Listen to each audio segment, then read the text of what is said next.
Kamu jelas-jelas adalah Jenderal Bintang 5 yang memimpin sejuta tentara. Namun diperintahkan untuk melatih 108 selebriti teratas di dalam negeri. Hanya karena atasan telah mengambil keputusan. Harus memperbaiki budaya pria metroseksual yang sakit di dunia hiburan saat ini. Biarkan pemuda di negeri naga melihat. Apa itu sebenarnya pria sejati? Merupakan tulang punggung negara. Maka dengan format variety show, bawa para selebriti ini ke militer. Namun saat kamu berencana untuk mengatur kelompok ini, minyak di kepala dan wajah yang halus saat menuju ke Sanli. Kamu bahkan melihat di barisan. Istrimu yang merupakan aktris pemenang penghargaan yang telah menikah diam-diam selama 5 tahun. Saat tatapan kalian bertemu, tatapanmu dalam seperti lautan. Di dalamnya bergolak banyak emosi, yang hanya bisa dipahami oleh Shen Youwei. Dia tahu betapa sulitnya kamu. Untuk semua orang. Mengorbankan rumah kecilnya sendiri. Kamu mengerti kesedihannya. Setelah semua, 5 tahun jauh darinya. Kalian hanya bisa berkomunikasi melalui pesan singkat. Memikirkan hal ini, kamu cepat-cepat menundukkan kepala. Menyembunyikan kekacauan di dalam mata. Namun jantung berdebar kencang. Hampir saja meledak. Saat itu, suara yang tidak harmonis terdengar. Lapor, instruktur. Fu Kanjie melangkah maju 1 langkah. Dengan angkuh yang merasa benar, ia berkata, sekarang cuacanya sangat panas. Bukankah Anda seharusnya mengatur kami pergi ke asrama? Du Zitang di sampingnya segera mengikuti. Iya, benar. Jika terus terpapar, kami akan terkena panas. Bi Yuntao juga dengan lemah mengiyakan.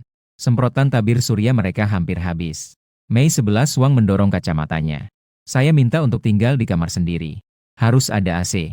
Air panas juga dibutuhkan. Artis wanita Anshiki bahkan lebih langsung. Saya ingin kamar. Kamar harus memiliki bak mandi. Kulit saya perlu dirawat dengan mandi susu setiap hari. Setelah kata-kata ini keluar, seluruh ruangan terkejut. Bahkan tentara yang berdiri di samping. Sudah tidak bisa menahan gerakan di sudut mulutnya. Komentar di ruang siaran benar-benar meledak.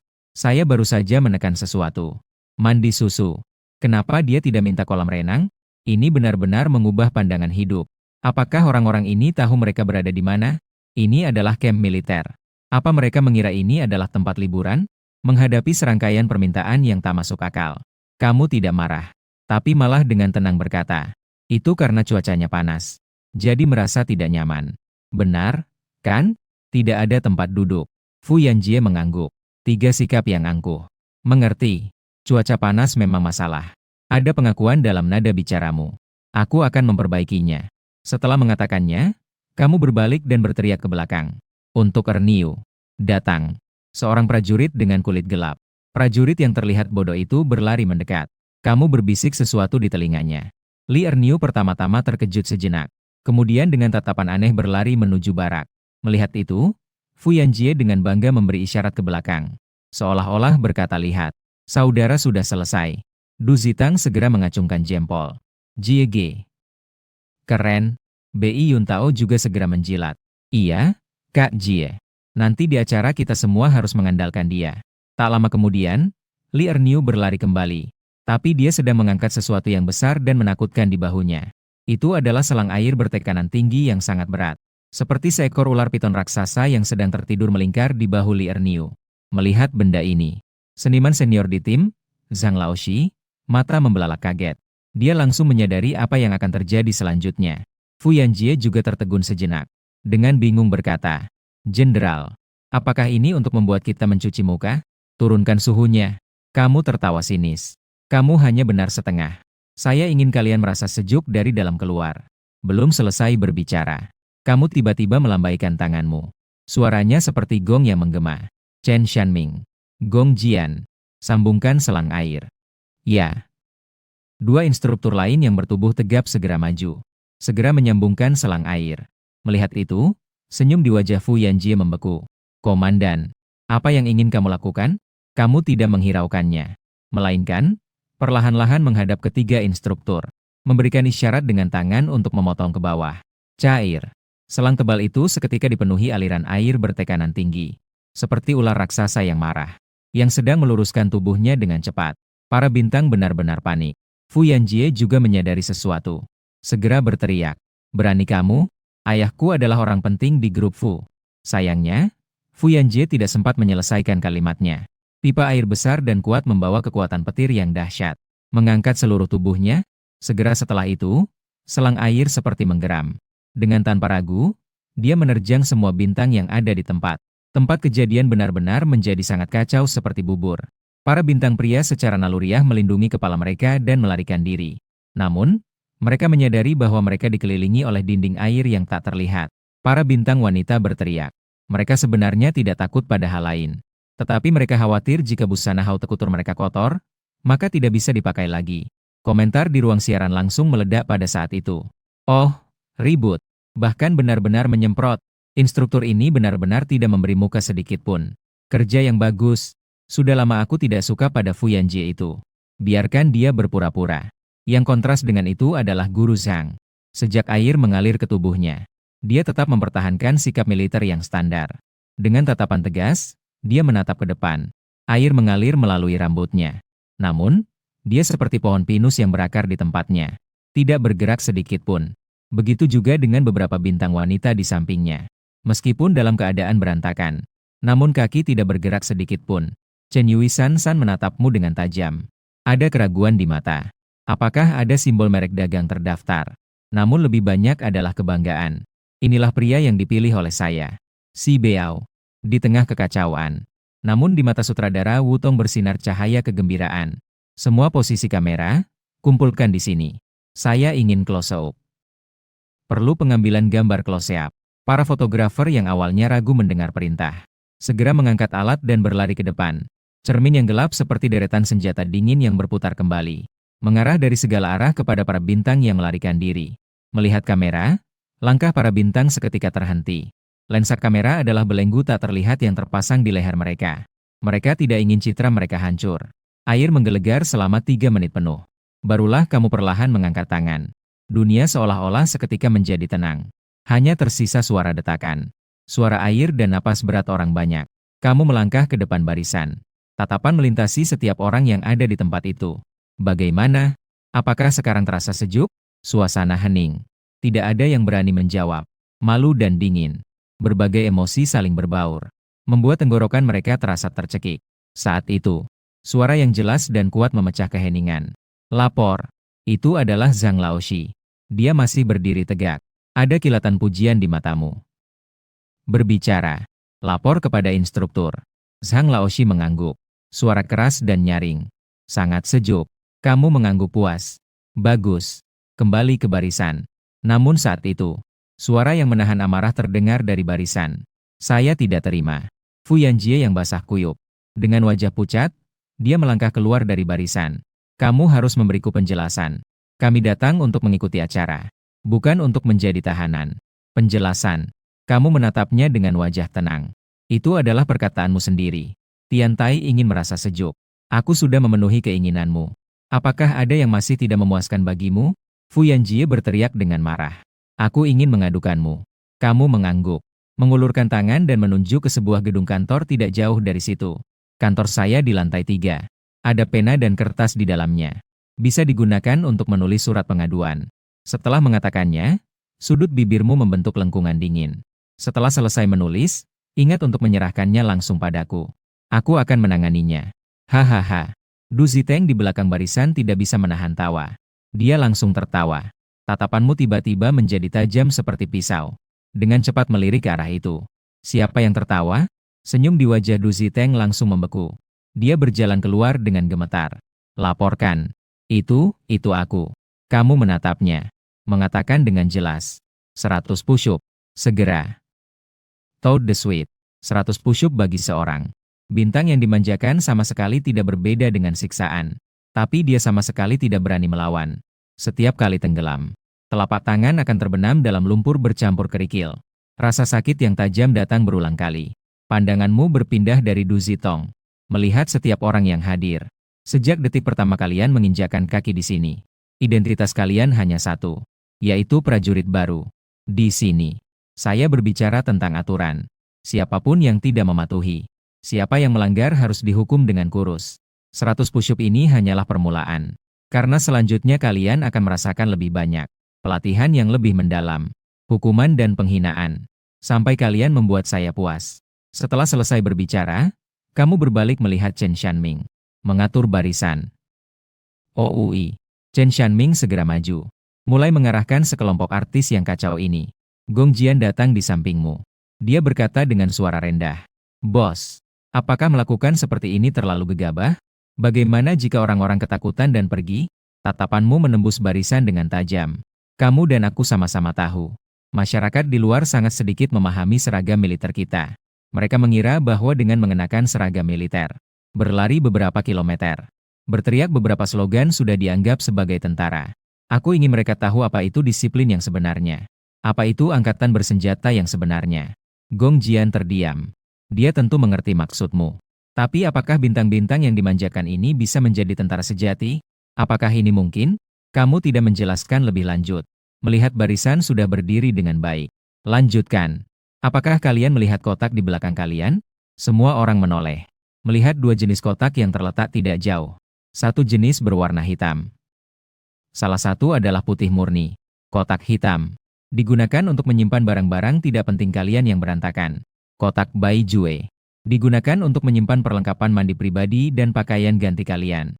Sekarang aku memberi kalian waktu 5 menit untuk merapikan barang bawaan. 5 menit lagi. Semua kotak cesium hitam harus diserahkan. Disimpan secara terpusat. Mendengar itu, para artis benar-benar bingung. Apa ini lelucon? Koper mereka yang mana yang tidak penuh sesak? 5 menit tidak cukup. Yang paling hancur adalah para artis wanita di pihak lain. Ketika mendengar bahwa semua kosmetik juga harus diserahkan. Tidak mungkin. Kosmetik juga dikumpulkan. Lalu bagaimana dengan penampilan kita di depan kamera? Selesai. Wajah tanpa makeup saya tidak boleh dilihat orang. Sutradara. Tim acara.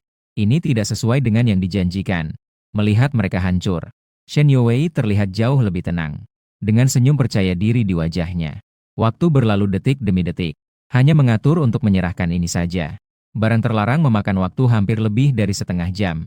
Di lapangan latihan. Chen Shanming melihat jam tangan militer di pergelangan tangannya. Dahi sudah berkerut seperti simpul. Keterlambatan para bintang ini sudah jauh melebihi perkiraannya. Kesabarannya akhirnya habis. Chen Shanming menarik napas dalam-dalam dan berteriak. Semua hadir. Suara teriakan membuat seluruh keributan. Lapangan latihan seketika menjadi tenang. Semua orang berhenti bergerak. Mereka semua menatapnya serentak. Ambil kotak putih di sebelah kanan kalian. Berlari masuk ke asrama. Segera. Suara Chen Shanming menggelegar. Dengan satu perintah. Semua orang seolah terbangun dari mimpi. Berlari menuju asrama. Gedung asrama segera terlihat. Chen Shanming menunjuk ke atas. Dengan wajah datar mengumumkan. Lantai 2 dan 3 adalah asrama laki-laki. Lantai 4 adalah asrama perempuan. Bubarkan. Begitu suara itu berhenti. Selebriti wanita di sini seperti tong mesiu yang dinyalakan. Dalam sekejap meledak. Seorang bintang wanita berteriak. Apa? Kita satu gedung dengan laki-laki. Ini bagaimana mungkin? Juga tidak nyaman, kan? Seorang bintang wanita lainnya juga marah. Iya, benar. Bagaimana dengan mandi dan pergi ke toilet? Tidak ada privasi sama sekali. Saya tidak setuju. Harus mengganti kami ke gedung lain. Tepat pada saat itu, suara dingin terdengar dari belakang orang-orang. Ada apa ribut-ribut? Kamu mendekat dengan alis berkerut. Du Qian mengangkat dagunya. Dengan tegas mulai berbicara. Laporkan kepada instruktur. Kami artis wanita tidak bisa tinggal di gedung yang sama dengan artis pria. Pandanganmu tertuju padanya. Tidak ada perubahan emosi. Alasan. Tidak nyaman. Tidak suka. Tidak menerima makanan. Du Qian dengan cepat mengatakan 3 kali, tidak. Dengan semangat yang tinggi. Kami perempuan butuh privasi pribadi. Tinggal di gedung yang sama dengan laki-laki. Bagaimana privasi kami bisa terjamin? Dia sengaja menekankan kata privasi. Kamu menatapnya. Mengatakan setiap kata dengan jelas. Jadi, apakah kamu merasa bahwa pria-pria di bawah mereka akan memanfaatkan saat kalian tidak memperhatikan? Diam-diam naik ke lantai 4 untuk melihat kalian. Setelah suara itu jatuh, seluruh tempat hening. Ekspresi di wajah Du Qian tiba-tiba membeku. Dia tiba-tiba menyadari. Secara naluriah menoleh ke belakang. Hanya terlihat para selebriti pria di sekitar. Baik aktor senior maupun pria muda metroseksual. Saat ini, mereka menatapnya dengan tatapan yang sangat tidak menyenangkan. Saya bukan bermaksud seperti itu. Du Qian segera menjelaskan. Suaranya sedikit berubah nada. Rusak. Kata-katanya sudah sangat penuh. Dia telah menyinggung semua pria. Dia segera menyesuaikan ekspresinya. Mengeluarkan senyuman yang dianggapnya pantas. Senyumnya mengarah ke para artis pria di sekitarnya. Kemudian dia berbalik dan berkata padamu. Kami tinggal di satu gedung, mencuci muka dan beristirahat. Segala hal akan sangat tidak nyaman. Ini hanya permintaan yang wajar. Apa ini juga tidak bisa? Dia juga tersenyum sinis. Ini adalah sebuah acara varietas. Seluruhnya direkam. Jika kamu seorang komandan utama, tidak setuju dengan permintaan yang wajar ini, saya punya banyak cara untuk memanipulasi kamu. Kamu menatapnya tanpa ekspresi. Asrama wanita ada di lantai 4. Di pintu tangga dari lantai 3 ke lantai 4 ada sebuah pintu besi. Saat istirahat, akan dikunci. Selain instruktur wanita, pria muda metroseksual, termasuk kita, tanpa perintah, tidak ada yang boleh naik. Suaramu terhenti sejenak. Tatapan seolah jatuh dengan nyata pada Dukian. Dengan nada menggoda. Atau katakan, ketika kamu turun, bersiap untuk tidak berpakaian. Wajah Dukian seketika memerah. Ini serangan pribadi. Diam. Suaramu seperti suara petir. Terdengar dengan keras di telinga setiap orang. Dukian hanya merasakan gelombang energi tak terlihat menerpa. Kaki terasa lemas. Dan malah mundur selangkah. Hampir terjatuh ke tanah. Kamu malas melihatnya. Pandangan beralih kepada bintang pria yang berbeda ekspresi. Apakah ada di antara kalian yang ingin naik ke lantai 4? Dalam sekejap, semua bintang pria mengangguk seperti gendang. Laporkan kepada instruktur. Tidak mungkin. Kami bukan orang seperti itu. Sangat baik. Kamu mengangguk sedikit. Tatapan menyapu seluruh ruangan. Sekarang semua masuk ke asrama. Jika kalian tidak ingin tidur di lapangan olahraga. Setelah mengatakannya, kamu berbalik dan pergi. Meninggalkan sosok punggung yang dingin dan keras. Saat ini berdiri di tempat. Dukian berdiri di tempat. Wajahnya berubah antara pucat dan merah. Akhirnya masih dibantu oleh teman-temannya. Dengan enggan, dia berjalan masuk ke asrama. Namun ketika sekelompok bintang ini masuk ke asrama, semua terkejut. Bi Yuntao dengan berlebihan mengomel. Apa sih ini? Ruangan untuk 10 orang. Di dalam ruangan semen seluas hampir 40 meter persegi. Ada 5 tempat tidur besi susun di kedua sisi dinding. Papan tempat tidurnya terbuat dari kayu yang telanjang. Bahkan tidak ada alas tempat tidur. Mei 11 Wang mengerutkan sudut bibirnya. Ini juga sempit, kan?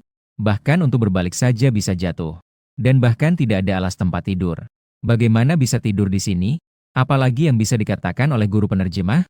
Dia meletakkan koper miliknya. Melihat sekeliling. Lumayan. Mendengar dia berkata demikian. Semua orang juga tidak berani berkata lebih banyak. Bagaimanapun juga, reputasi aktor senior masih ada. Namun, saat semua orang berencana untuk berbaring dan beristirahat, suara guru Yi tiba-tiba terdengar di asrama. Saya sarankan kalian sebaiknya jangan berbaring di tempat tidur. Meisi bahkan tidak mengangkat kelopak matanya. Dia hanya mengeluarkan suara desahan ringan dari hidungnya. Terus berbaring di tempat tidur untuk beristirahat. Fu Yanjie malah membuka matanya. Dengan mata setengah terpejam, dia melihat ke arah Guru Yi. Sudut bibirnya menunjukkan ejekan yang samar. Guru Yi bergumam. Tentara punya peraturan. Tidak boleh duduk di tempat tidur selama waktu non-istirahat. Apalagi berbaring. Jika lelah, duduklah sebentar di kursi kecil. Barang itu cukup kuat. Mendengar dia berkata begitu. Beberapa pemuda yang berbaring meskipun tidak membantah. Namun tidak ada satupun yang bangkit. Kelelahan adalah alasan terbaik. Suasana seketika menjadi agak tegang. Fu Yanjie tiba-tiba tertawa sinis. Tanpa ragu, dia mulai berbicara. Aku bilang senior. Urus dirimu sendiri sudah cukup. Di sini tidak ada instruktur. Berbaring sebentar, langit juga tidak akan runtuh. Begitu dia mengucapkan kata-kata itu, asrama langsung menjadi sunyi. Guru Yi dengan wajah putus asa memandangnya. Dia juga tidak mengatakan apa-apa lagi. Di sisi lain, di asrama prajurit wanita, suara keluhan hampir membuat atap terangkat. Dukian berteriak dengan keras. Astagfirullah. Ini adalah kamar untuk 10 orang. Bahkan tidak ada toilet pribadi. An Shizhu bahkan marah sampai menendang koper. Bagaimana kita bisa tinggal di sini? Saya belum pernah tinggal di tempat seperti ini. Apa bedanya dengan di penjara? Dukian mencubit tepi papan yang telanjang dengan 2 jari. Seolah-olah ada sesuatu yang kotor di atasnya. Iya, benar. Kita di sini untuk mengikuti acara. Bukan untuk menjadi tentara dan menderita. Dia melihat sekeliling. Melihat wajah-wajah yang sama-sama penuh ketidakpuasan. Cahaya melintas di matanya. Dukian membersihkan tenggorokannya. Naik 7 nada. Saudari-saudari, kita tidak bisa membiarkannya begitu saja. Kita harus bersatu. Secara kolektif pergi untuk memprotes tim acara. Meminta untuk mengganti asrama. Betul. Pergi protes. An Shizhu segera setuju. Beberapa bintang muda juga mengangguk setuju. Merasa harus memperjuangkan perlakuan yang adil untuk diri sendiri.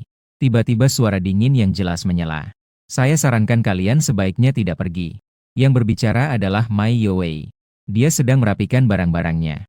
Du Qian menatapnya dengan tidak puas. Mai Weibo-wei, apa maksudmu? Apakah kamu benar-benar ingin tinggal di tempat yang mengerikan ini? Shen Youwei sedikit mengangkat kepalanya. Wei mengangkat kepalanya. Menatap semua orang dengan tenang. Tentu saja saya juga tidak mau. Tapi kalian sudah pernah memikirkannya belum? Ini tempat apa? Ini adalah militer. Suaranya tidak keras, namun membuat orang-orang sedikit tenang. Objek protes kami adalah tim acara. Namun yang sebenarnya terpengaruh adalah militer. Istri sang jenderal bintang 5, Shen Youwei, terus mengemas barang-barangnya. Kalian sedang menantang aturan militer. Jangan dimanfaatkan oleh orang lain. Akhirnya, yang menderita tetap kita sendiri. Kata-katanya seperti air dingin yang dituangkan di atas kepala semua orang. Hisia, yang selama ini diam, juga mulai berbicara. Kakak Weiwei benar. Apa arti kondisi ini? Saat saya baru memulai karir, lokasi syuting saya bahkan lebih buruk dari ini. Bahkan tidak ada AC. Musim panas-panasnya seperti dalam kukusan.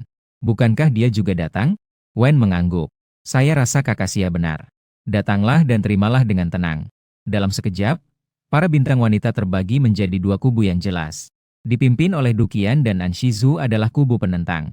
Jumlah banyak memberi kekuatan. Masih merasa tidak puas. Dipimpin oleh Shen Youwei dan Hisia adalah kubu yang mematuhi aturan. Meskipun sedikit, tetapi logikanya jelas. Sikap yang tenang. Kedua belah pihak saling tidak mengalah. Udara di asrama terasa tegang seperti senar busur yang ditarik. Siap meledak. Saat ini, sebuah kendaraan militer dengan plat nomor khusus. Mobil off-road itu berhenti dengan mantap di depan gedung kantor pangkalan. Pintu mobil terbuka. Dua sosok yang gagah turun dari mobil. Yang berjalan di depan adalah seorang mayor wanita yang anggun. Dia berdiri tegak, namun tatapannya tajam seperti elang. Dia adalah kapten tim khusus Phoenix Api, Tan Xiaolin. Mengikuti di belakangnya adalah seorang letnan muda wanita yang terlihat lebih muda dan menawan. Dia juga memiliki semangat yang keras kepala. Dia adalah anggota tim khusus, Ye Chunxin. Keduanya berjalan cepat memasuki gedung kantor. Mereka menuju depan sebuah kantor dengan akrab. Tan Xiaolin merapikan penampilannya. Dia mengetuk pintu. Lapor. Masuk. Suaramu terdengar dari dalam pintu.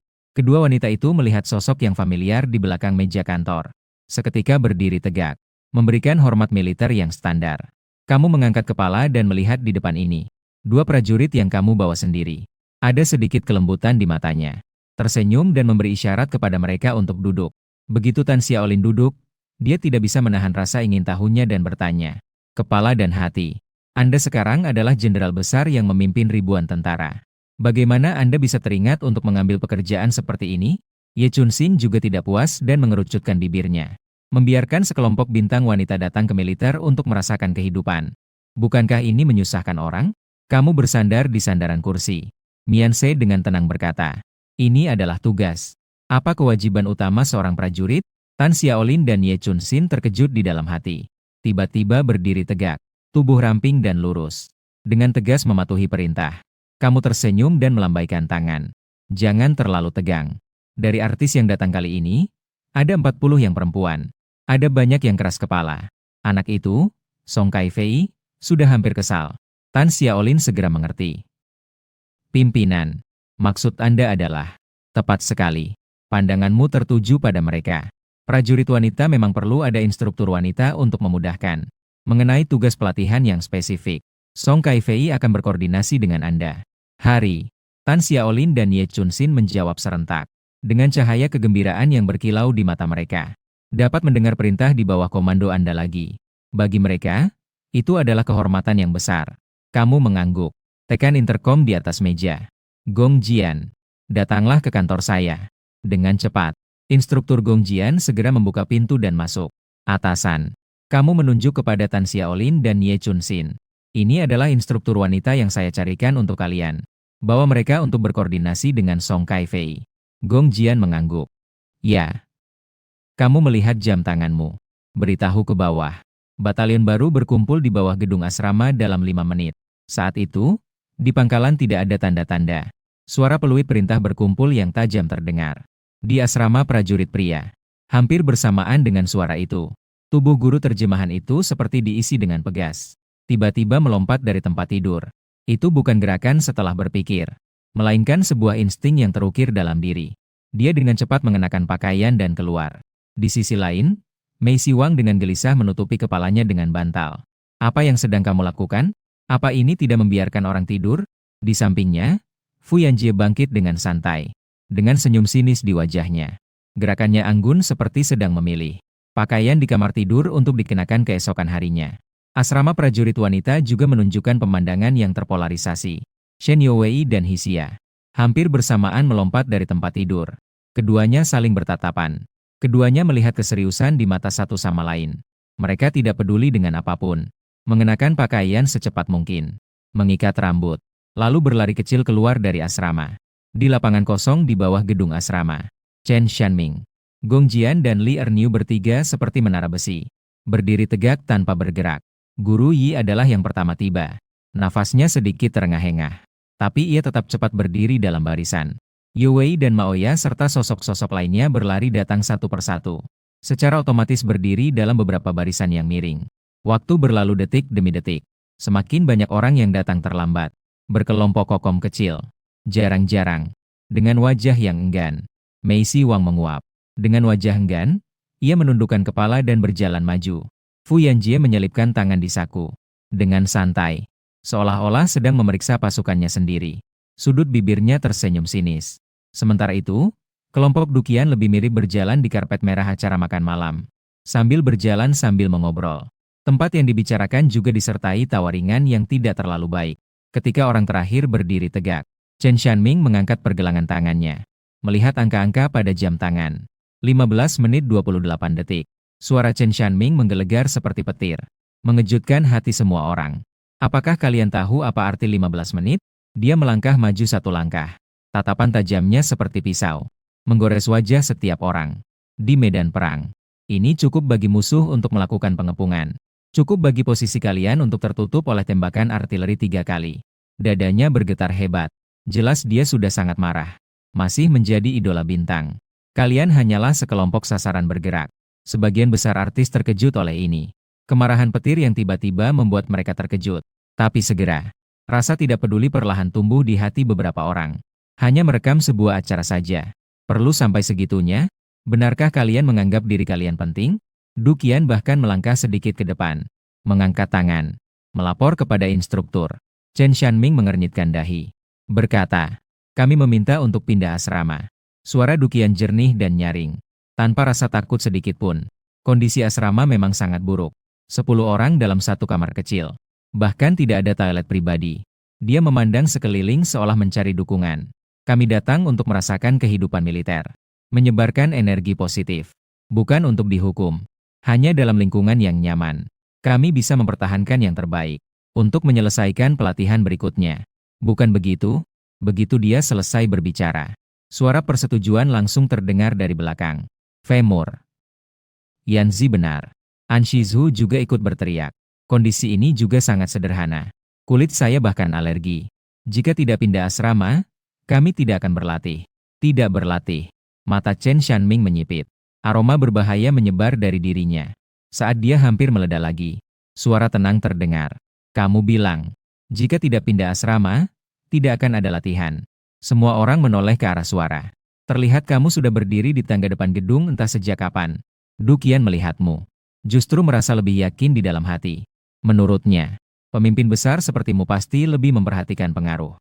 Lebih mengerti cara beradaptasi. Dia dengan tegas menjawab. Menjawab dengan keras.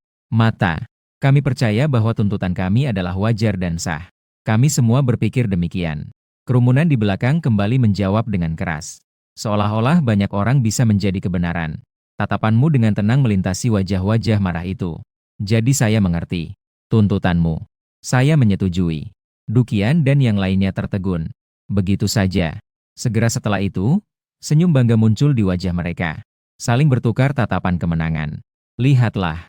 Sudah tahu akan seperti ini. Di depan popularitas, semua aturan harus mengalah. Kata-katamu selanjutnya.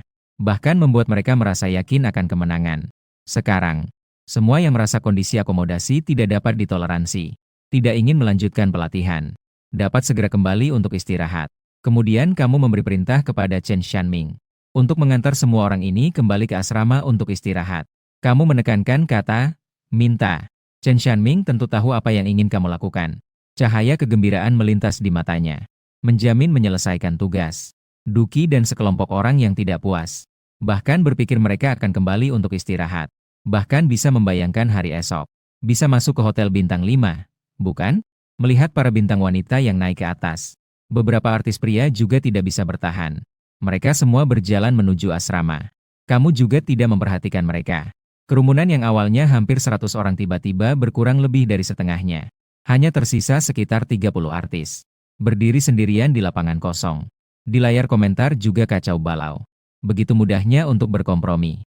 Sepertinya ini masih permainan kapital. Kekecewaan. Orang di atas. Kakak perempuan kami hanya mengajukan tuntutan yang wajar. Tidak masalah kan? Jangan sembarangan memberi cap. Sepertinya instruktur juga tidak bisa berbuat banyak terhadap para selebriti yang membuat onar ini. Pria muda metroseksual di rumah kami hanya ingin memperjuangkan lingkungan yang lebih baik. Ada apa? Di tengah keributan. Tidak ada yang memperhatikan sudut bibirmu. Perlahan-lahan muncul senyuman yang penuh makna. Senyuman itu membawa nuansa seorang pemburu. Melihat mangsa melangkah ke dalam perangkap dengan tenang. Namun senyuman ini terlihat oleh Shen Youwei. Dia langsung merasa lucu di dalam hatinya. Orang ini pasti tidak akan mendapatkan apa-apa lagi. Ternyata, dalam sekejap, suara teriakanmu terdengar di alun-alun. Saat ini, pandanganmu jatuh pada sisa kerumunan. Bagaimana dengan kalian? Apakah kamu juga ingin naik untuk istirahat? Guru melangkah maju satu langkah. Tubuhnya tegak lurus. Melapor kepada instruktur. Kami akan mematuhi semua pengaturan. Baik. Kamu melirik guru penerjemah dengan penuh penghargaan. Kamu tahu dia pernah berperang saat muda. Sepertinya saat ini rasa disiplin yang ada dalam dirinya terbangun sepenuhnya. Di tengah kerumunan, Fentong menggaruk kepalanya. Dengan agak kikuk dia mulai berbicara. Itu, instruktur. Pakaian kami ini penuh dengan lumpur dan keringat. Bisakah kita ganti dulu? Bisa. Kamu melihat ke arah Chen Shanming. Bawa mereka ke gudang untuk mengambil pakaian latihan. Mulai sekarang. Pakaian latihan adalah satu-satunya pakaian kalian. Mendengar 3 kata, pakaian latihan. Para seniman yang hadir, terutama para artis pria, mata mereka langsung bersinar. Itu adalah impian yang dimiliki oleh pria. Siapa yang tidak memiliki mimpi militer? Chen Shanming menerima perintah. Dia berbalik dan melambaikan tangan kepada semua orang. Ikuti semua. Gerak cepat. Sekitar 10 orang segera membentuk beberapa barisan yang tidak rapi. Mereka berlari kecil menuju arah gudang mengikuti Chen Shanming. Youwei bercampur di antara kerumunan. Berusaha meniru cara instruktur di depan untuk menjaga punggung tetap tegak. Mengayunkan lengan. Hanya saja cara dia berlari terlihat sedikit canggung. Beberapa kali hampir terjatuh. Dia tidak berani mengeluh lelah. Dia hanya menggigit gigi dan berusaha keras untuk mengikuti langkah kelompok. Kamu berdiri di tempat tanpa bergerak. Tatapanmu terus mengikuti sosok kecil yang berlari dengan keras di dalam kelompok. Melihat wajahnya yang keras kepala tidak mau tertinggal. Tatapanmu tanpa sadar menjadi lembut. Di dalam matanya yang dalam seperti bintang yang hancur. Penuh kelembutan. Sudah 5 tahun menikah dengannya. Tanpa pernikahan. Tanpa pesta. Bahkan tidak memberitahu siapapun. Selama 5 tahun ini, waktu yang kamu habiskan di militer. Jauh lebih lama dibandingkan waktu yang kamu habiskan di sampingnya. Kamu berutang padanya sebuah pernikahan yang megah. Berutang padanya sebuah status yang diketahui semua orang. Sebuah rasa bersalah yang mendalam mengalir di dalam hatimu. Tunggu sampai acara ini selesai. Kamu bertekad dalam hati. Setelah selesai, pasti akan memberinya. Mengadakan kembali pernikahan yang paling megah. Pikiran ini hanya muncul sekejap. Ketika kamu mengangkat pandanganmu lagi. Kelembutan yang singkat itu telah lenyap tanpa jejak. Digantikan oleh ketidakpedulian seperti pemburu. Netizen yang melihat adegan ini langsung heboh. Astaga! Apakah kalian melihat tatapan instruktur Ye barusan? Aku bahkan merinding dari belakang layar. Sudah lihat? Sudah lihat. 1 detik sebelumnya masih terlihat normal. 1 detik setelahnya tiba-tiba sangat menakutkan. Orang ini pasti pernah ke medan perang. Kalau tidak, tidak mungkin memiliki aura seperti ini. Kamu berbalik dan berbicara kepada Li Erniu di sampingmu. Pergi cari beberapa rantai besi yang lebih kuat untukku. Li Erniu tidak ragu sedikit pun. Dia segera berbalik untuk melaksanakan perintah. Meskipun dia tidak mengerti maksud instruktur. Namun tugas seorang prajurit adalah untuk taat. Setelah semua artis yang tersisa berganti pakaian dan keluar. Kamu mengambil walkie-talkie. Suaranya dingin seperti es. Suara Chen Shanming dipenuhi dengan kegembiraan yang tak tertahan. Untuk memberikan rekan-rekan yang beristirahat di atas, dapat memiliki lingkungan istirahat yang tidak terganggu. Suaramu terhenti sejenak, mengatakan setiap kata dengan jelas. Kunci lantai asrama mereka. Kunci dari luar untukku. Ya. Suara Chen Shanming dipenuhi dengan kegembiraan yang tak bisa ditahan. Hahaha. Kunci pintu. Penutupan fisik. Ini adalah trik yang hebat. Membuat mereka berteriak tanpa ada yang mendengar. Berteriak ke tanah pun tidak ada respon. Begitu saja. Aku bahkan berpikir rantai itu untuk apa. Ternyata hanya untuk mengunci pintu. Tidak menarik. Di asrama di atas, Du Qian dan sekelompok bintang yang dimanjakan mendengar suara rantai mengunci pintu di bawah. Mereka tidak hanya tidak takut, malah semakin bangga. Dengar tidak? Pintu sudah dikunci. Ini karena mereka takut kita kabur. Seorang bintang wanita berkata sambil tersenyum. Saya rasa mereka takut masalah kami akan mempengaruhi pengambilan gambar acara. Du Qian berbaring di atas meja. Suaranya penuh dengan penghinaan. Tunggu saja. Dalam waktu setengah hari, tim acara akan menangis memohon agar kami keluar. Saat itu, AC di ruangan mengeluarkan suara dan mulai beroperasi. Sehembusan angin keluar dari lubang angin. Mereka bahkan menyalakan AC. Anggap saja mereka cerdas. Semua orang menunjukkan senyum puas di wajah mereka. Mereka semua mencari posisi yang nyaman, bersiap untuk tidur nyenyak. Namun beberapa menit kemudian, mereka merasakan ada yang tidak beres. Suhu di ruangan tampaknya tidak turun malah naik. Apakah AC ini rusak? Seseorang berjalan ke bawah lubang angin, mengulurkan tangan untuk merasakannya. Astaga, ini menghembuskan angin panas. Dengan teriakan kagetnya, semua orang menyadari keseriusan masalah ini. Suhu di ruangan terus meningkat, dengan cepat menjadi seperti kukusan.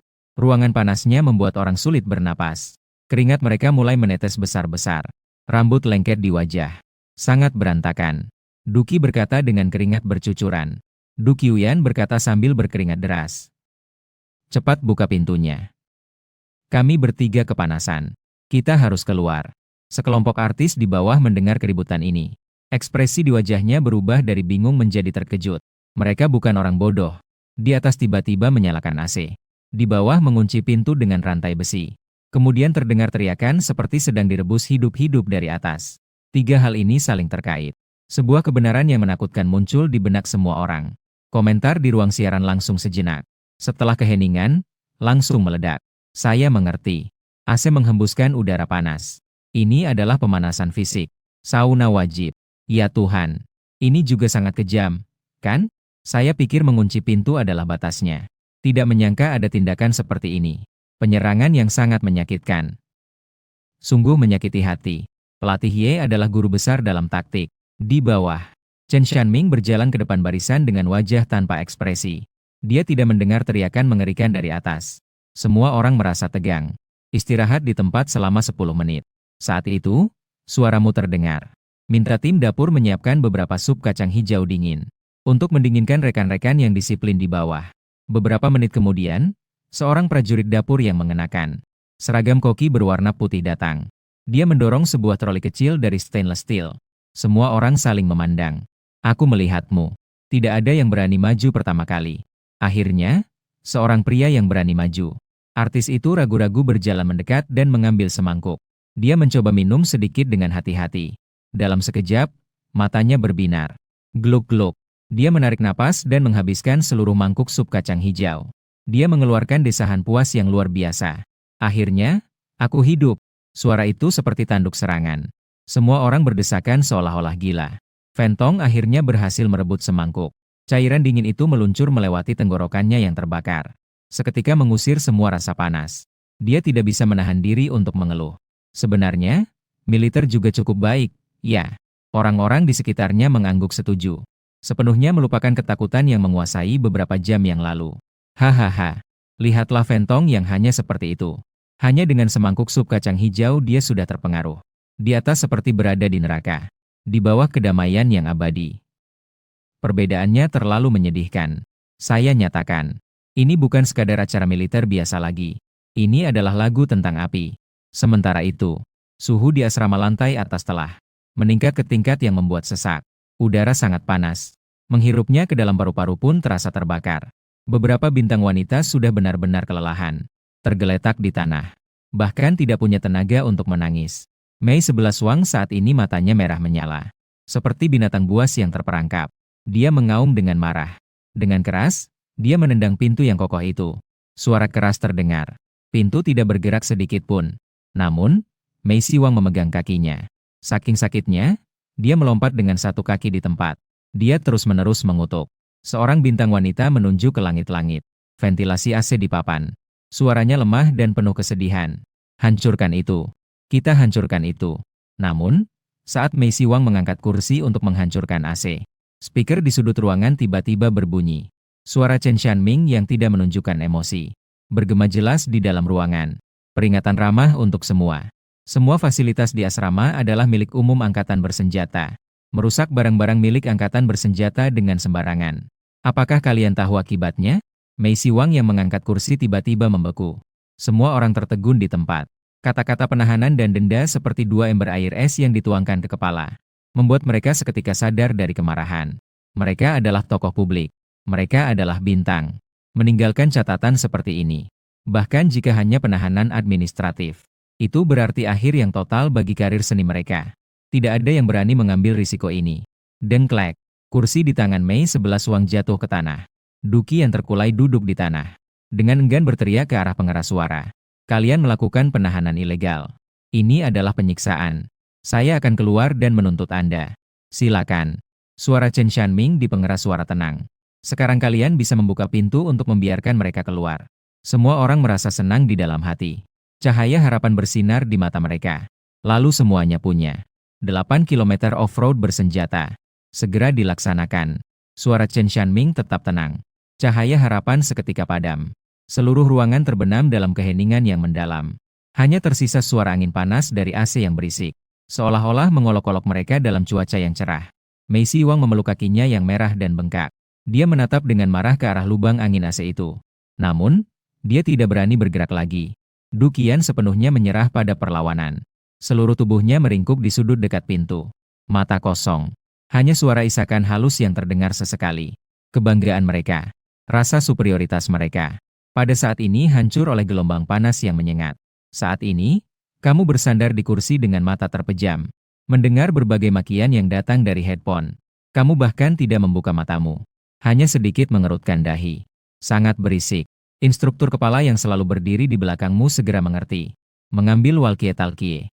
Suaranya dingin tanpa emosi. Erniu. Biarkan suhu di atas naik 2 derajat lagi. Dengan cepat. Suara desisan dari ventilasi AC di asrama tidak hanya tidak berkurang. Sebaliknya, angin semakin kuat. Sebuah gelombang udara yang lebih panas dari sebelumnya meluap keluar. Selalu menatap ventilasi sambil mengumpat. Mei Siwang yang sedang mengumpat menjadi bingung. Bukan hanya dia. Semua orang di ruangan itu juga bingung. Kenapa masih bisa naik? Penyiksaan yang tidak sesuai dengan logika ini. Lebih menghancurkan semangat manusia dibandingkan hukuman fisik biasa. Waktu berlalu detik demi detik. Pukul 11 tepat. Di asrama atas sudah tidak ada suara sama sekali. Hanya suara angin panas dari AC yang terus-menerus menggeram. Li Erniu sedang menjaga koridor.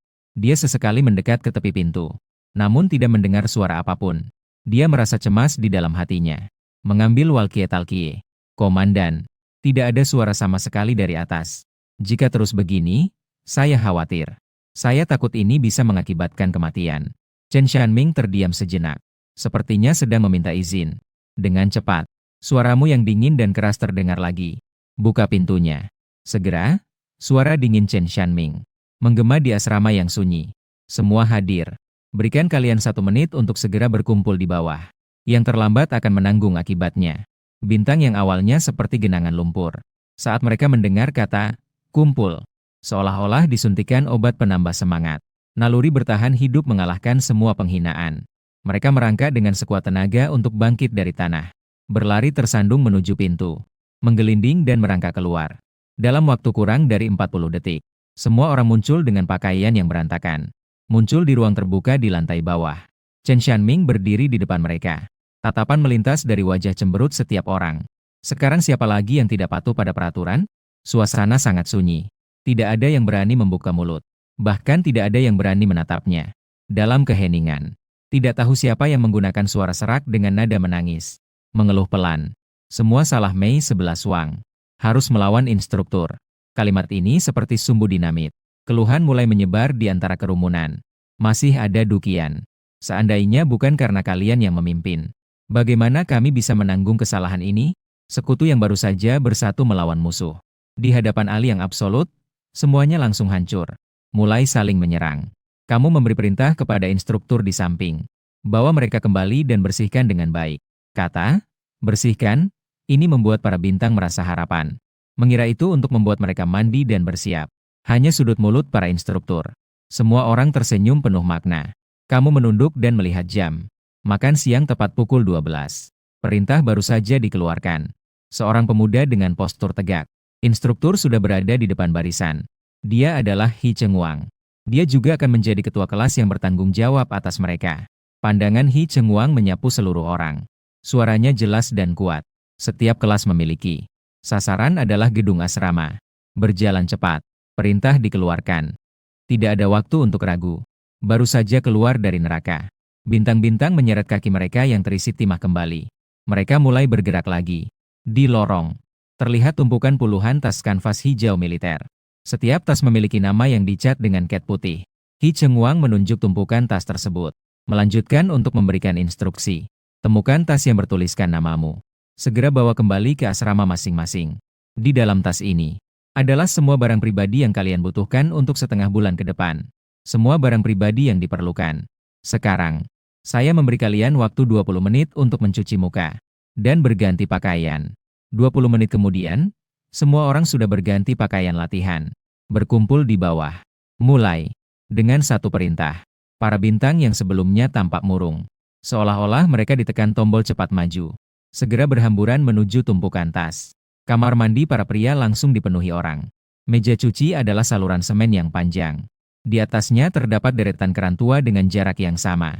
Masalah sebenarnya terjadi di ruang mandi. Hanya ada 10 bilik tetapi harus melayani. Hampir 80 pria di atas dan di bawah. Ketika semua orang saling dorong. Dan berdebat siapa yang lebih dulu. Fu Yanjie membawa perlengkapan mandinya. Langsung menuju pintu bilik yang paling depan. Orang-orang yang sebelumnya ribut kini terdiam saat bertemu tatapannya. Secara naluriah, mereka memberi jalan. Guru Yi melihat pemandangan ini. Dia hanya menggelengkan kepala dan tidak berkata apa-apa. Membuka keran semen. Mencuci wajahnya dengan santai. Dia berkata kepada Lau Hu di sebelahnya. Dulu, tidak ada yang namanya sekat. Hanya ada satu pemandian besar. Puluhan paman telanjang. Satu barisan keran saling menggosok punggung. Ramai sekali. Suaranya mengandung sedikit kerinduan dari pengalaman masa lalu. Berbeda dengan suasana tegang di sisi artis pria. Di sisi artis wanita, suasananya jauh lebih harmonis. 20 orang menggunakan 10 sekat. Cukup sekali. Waktu 20 menit berlalu begitu saja. Ketika semua orang mengenakan seragam baru itu. Berdiri di depan cermin asrama. Pada saat itu, semua orang yang telah mengganti seragam tertegun. Mereka berbicara tentang pengalaman militer dan mengejek profesi ini. Namun ketika pakaian yang melambangkan kehormatan ini benar-benar dikenakan di tubuh mereka. Sebuah perasaan suci yang belum pernah ada sebelumnya muncul. Awalnya, sifat malas dan putus asa itu. Semua itu telah dibersihkan oleh seragam militer ini. Oh, ribut. Suamiku juga terlihat sangat tampan dalam seragam militer. Kan? Penggemar bodoh di depan, bisa pergi? Apa sih, kakak-kakak? Tidak melihat bagaimana dia bertindak sebelumnya? Ada sebuah pepatah. Beberapa orang yang mengenakan jubah naga juga tidak terlihat seperti raja. Bagaimanapun melihat mereka, ada aura lembut yang terpancar. Sama sekali tidak ada rasa maskulin. Di ruang siaran langsung, karena topik seragam militer ini, komentar kembali memicu perdebatan baru. Tepat pukul 12. Semua orang muncul tepat waktu di area kosong di bawah. Hi Cheng Wang berjalan mondar-mandir di depan barisan. Mengamati setiap orang. Sangat baik. Tidak ada yang terlambat kali ini. Selanjutnya kita pergi ke kantin untuk makan. Begitu mendengar kata, makan, semua orang langsung bersinar. Dari pagi hingga sekarang, mereka belum makan atau minum sama sekali. Sudah mengalami siksaan seperti itu lagi. Saya sudah sangat lapar hingga perut dan punggung terasa sakit. Namun, kata-kata berikutnya dari Hi Cheng Wang justru membuat hati mereka kembali berat. Tapi, sebelum itu, ada satu hal lagi. Dia berhenti sejenak. Tatapannya melirik ke arah gedung asrama. Itu adalah melipat selimut. Kapan selimut dilipat? Kapan makan? Melipat selimut. Sebagian besar bintang tertegun sejenak. Segera hatinya merasa lega. Apa sih masalahnya? Bukankah itu hanya melipat selimut? Anak berusia 3 tahun saja bisa.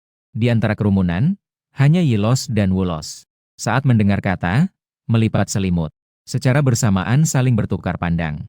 Di mata mereka berdua terdapat keseriusan. Yang lain tidak tahu. Mereka yang benar-benar berada di militer, yang pernah melaluinya sangat paham. 3 kata, melipat selimut, bagi prajurit baru. Sungguh seperti mimpi buruk yang tak ada habisnya. Semua orang segera berbalik, menuju gedung asrama. Langkah sebagian besar orang masih terbilang ringan. Bahkan dengan sedikit rasa syukur selamat dari bencana. Bukankah ini hanya melipat selimut? Di dalam asrama, instruktur Hi Cheng Wang sudah menunggu di sana. Dia menyilangkan tangan di belakang dan menatap setiap orang dengan tajam. Lihatlah tata ruang kalian. Handuk, sikat gigi, gelas, sepatu. Apakah arah penataannya seragam? Semua orang secara naluriah melihat tempat tidur mereka. Benar saja. Barang-barang tergeletak sembarangan. Sama sekali tidak teratur. Semua barang harus menghadap seragam. Semua kepala sikat gigi menghadap ke kiri. Semua bukaan handuk menghadap keluar. Hi Cheng Wang memberikan serangkaian perintah. Semua orang mulai berbenah dengan panik. Namun di dalam hati semakin bingung. Apakah ini perlu? Sekarang, lihat aku. Suara Hi Cheng Wang terdengar lagi. Dia berjalan ke depan sebuah tempat tidur kosong. Di sana terletak sebuah selimut berwarna hijau militer. Dia tiba-tiba mengibaskan selimut di depannya. Selimut itu terbentang di udara. Akan segera dimulai, akan segera dimulai. Proyek klasik, melipat selimut, akan segera dimulai. Apa bagusnya ini? Saya juga bisa melipatnya. Saudara di atas. Apakah terlalu naif? Melipat selimut di militer itu berbeda dengan yang ibumu ajarkan. Itu bukan konsep yang sama. Hi Cheng Wang tidak memperhatikan tatapan orang-orang. Gerakannya sangat lancar. Begitu cepat hingga membuat orang terpesona. Hanya dalam waktu belasan detik. Sebuah bentuk persegi. Seolah-olah selimut itu terlipat seperti tahu hijau. Seluruh asrama terdiam. Semua bintang membelalak matanya. Seolah-olah melihat sesuatu yang luar biasa. Ini adalah selimut. Du Zitong menggosok matanya. Dia bertanya dengan tidak percaya. Ini sama sekali berbeda dengan apa yang dia bayangkan tentang melipat selimut. Astaga. Ini pasti sulap. Ini benar-benar efek dari selimut yang bisa dilipat. Inilah yang disebut sebagai blok tahu. Sepupu saya yang pernah jadi tentara pernah bercerita tentang ini, tapi saya tidak percaya. Hari ini saya percaya. Tapi saya ingin bertanya, apa gunanya melipat seperti ini? Tidak bisa dimakan juga. Untuk tidur harus dibongkar lagi. Bukankah itu menyusahkan orang? Dengan cepat, beberapa veteran yang sudah pensiun menjawab di komentar. Yang dilipat bukanlah selimut. Itu adalah disiplin. Itu adalah kepatuhan. Itu membuatmu mengukir 4 kata, perintah harus dipatuhi, ke dalam jiwa. Benar sekali. Ketika semua detailmu diatur, barulah kamu bisa melakukan kepatuhan mutlak di medan perang. Ini adalah pengasahan jiwa. Ternyata seperti ini. Tiba-tiba merasa sangat masuk akal. Saya dangkal. Tiba-tiba mengerti mengapa beberapa orang muda, pemuda yang mengenakan seragam militer terlihat seperti banci. Karena yang mereka kurang adalah rasa disiplin ini. Yang muncul dari dalam jiwa. Di dalam asrama, Hi Cheng Wang menepuk debu di tangannya. Pandangannya menyapu ke arah semua orang. Memahami dengan jelas. Sekarang mulai. Ingat, kalian hanya memiliki satu kesempatan. Siapapun yang selimutnya tidak memenuhi syarat, lemparkan ke kolam di bawah. Kemudian angkat lagi dan terus lipat. Kapan lipatannya selesai? Kapan kita makan? Perintah diberikan. Semua orang seolah terbangun dari mimpi. Mereka semua bergegas menuju tempat tidur masing-masing. Namun ketika mereka benar-benar meletakkan tangan mereka di atas selimut hijau militer itu, barulah mereka merasakan apa itu keputusasaan. Aduh, saya pergi. Kenapa selimut ini begitu keras? Berkeringat deras karena panik. Ini sama sekali tidak seimbang. Suara keluhan datang silih berganti. Selimut di tangan mereka seolah memiliki kehidupan sendiri. Tidak mau menurut sama sekali. Namun di tengah kerumunan, Guru Yi terkejut sejenak saat menyentuh selimut. Segera wajahnya menunjukkan kejutan yang sulit dikenali. Selimut ini sudah tua. Yang lain tidak tahu. Namun dia sangat mengerti. Bagi yang melipat blok tahu, selimut baru adalah neraka yang sebenarnya. Karena selimut baru sangat sulit digunakan. Tidak peduli bagaimana kamu menekannya, itu akan kembali ke bentuk semula dengan keras. Sangat sulit dibentuk. Sementara selimut yang sudah digunakan oleh veteran selama bertahun-tahun ini, selimut tua justru lebih mudah membentuk sudut. Sepertinya, pandangan Guru Yi secara tidak sengaja melirik keluar jendela. Pandangan agama sebenarnya tidak ingin memaksa mereka ke dalamnya. Setelah memahami hal ini, hati Guru Yi menjadi lebih tenang. Dia menarik napas dalam-dalam, mulai melakukan langkah-langkah sesuai ingatannya satu persatu. Dengan cepat, sebuah yang meskipun tidak sempurna, namun sudah memiliki 7 atau 8 bagian yang terlihat. Selimut kotak tahu itu muncul di atas tempat tidurnya. Guru Yi, kamu sangat hebat. Fen Tong mengeluarkan suara kagum. Suara ini juga menarik perhatian semua orang. Semua orang berkumpul untuk melihat karya instruktur. Instruktur juga tidak menyimpan rahasia. Dia mulai dengan sabar menjelaskan poin-poin penting kepada orang-orang di sekitarnya. Dalam sekejap, suasana belajar di seluruh asrama menjadi sangat kental. Lagi pula, tidak ada yang ingin selimut mereka benar-benar dicelupkan ke dalam bak toilet. Namun, ada pengecualian untuk setiap hal.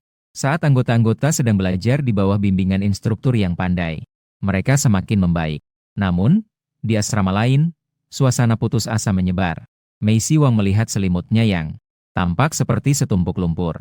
Di wajahnya yang tampan, untuk pertama kalinya muncul kerutan. Dia sudah mengerahkan seluruh tenaganya.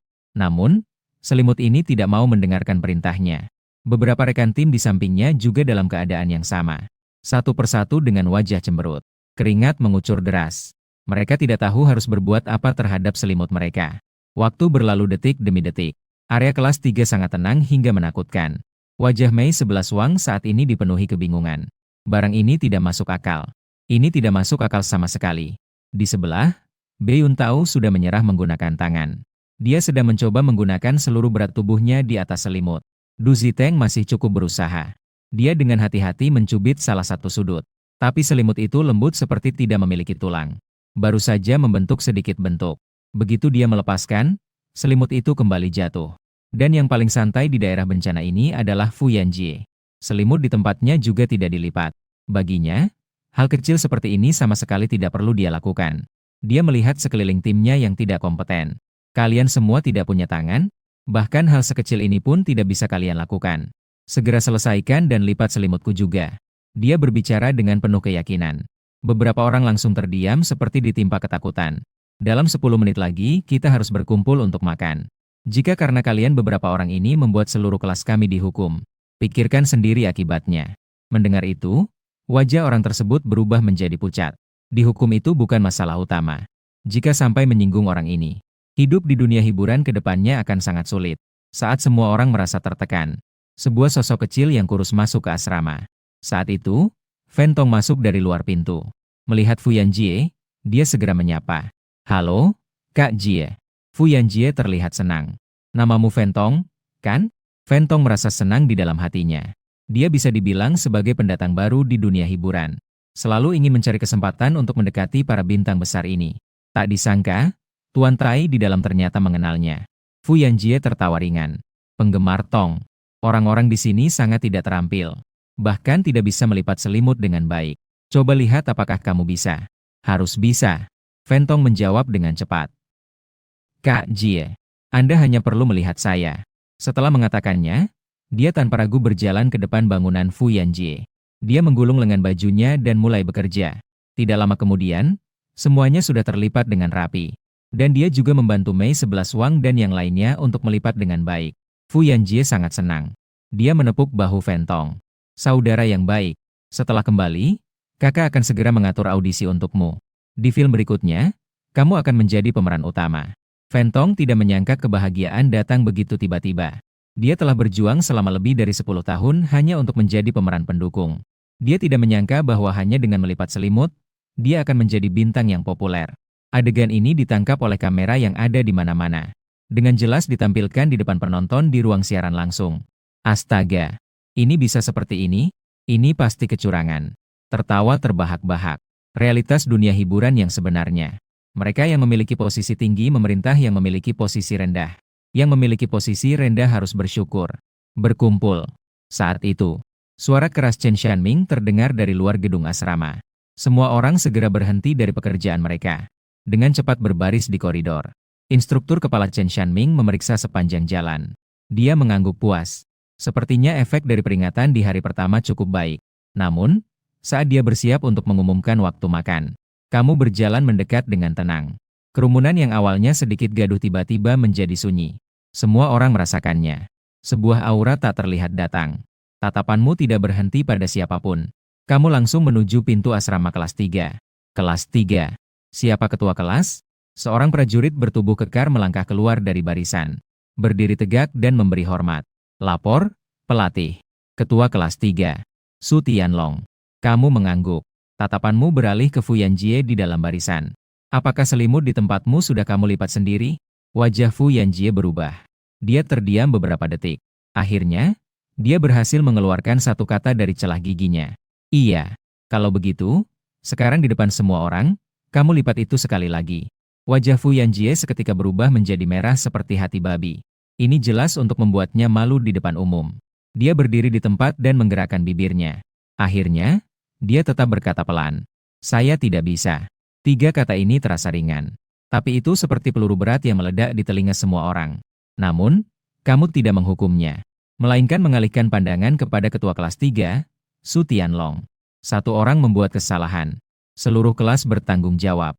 Sebagai ketua kelas, tidak menjalankan tanggung jawab pengawasan dan pengajaran adalah kelalaian. Ketua kelas Su Tianlong. Segitiga hitam mengarah ke kanan 2000 push-up.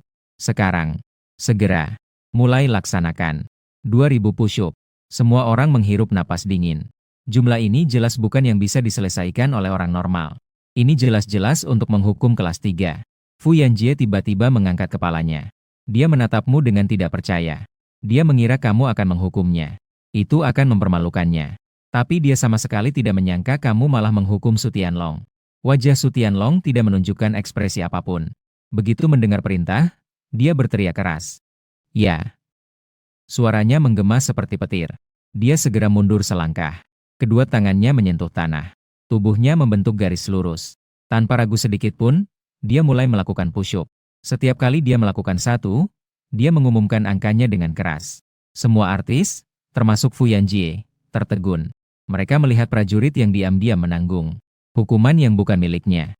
Sebuah guncangan yang belum pernah terjadi sebelumnya. Menghantam jantung mereka dengan keras. Inilah.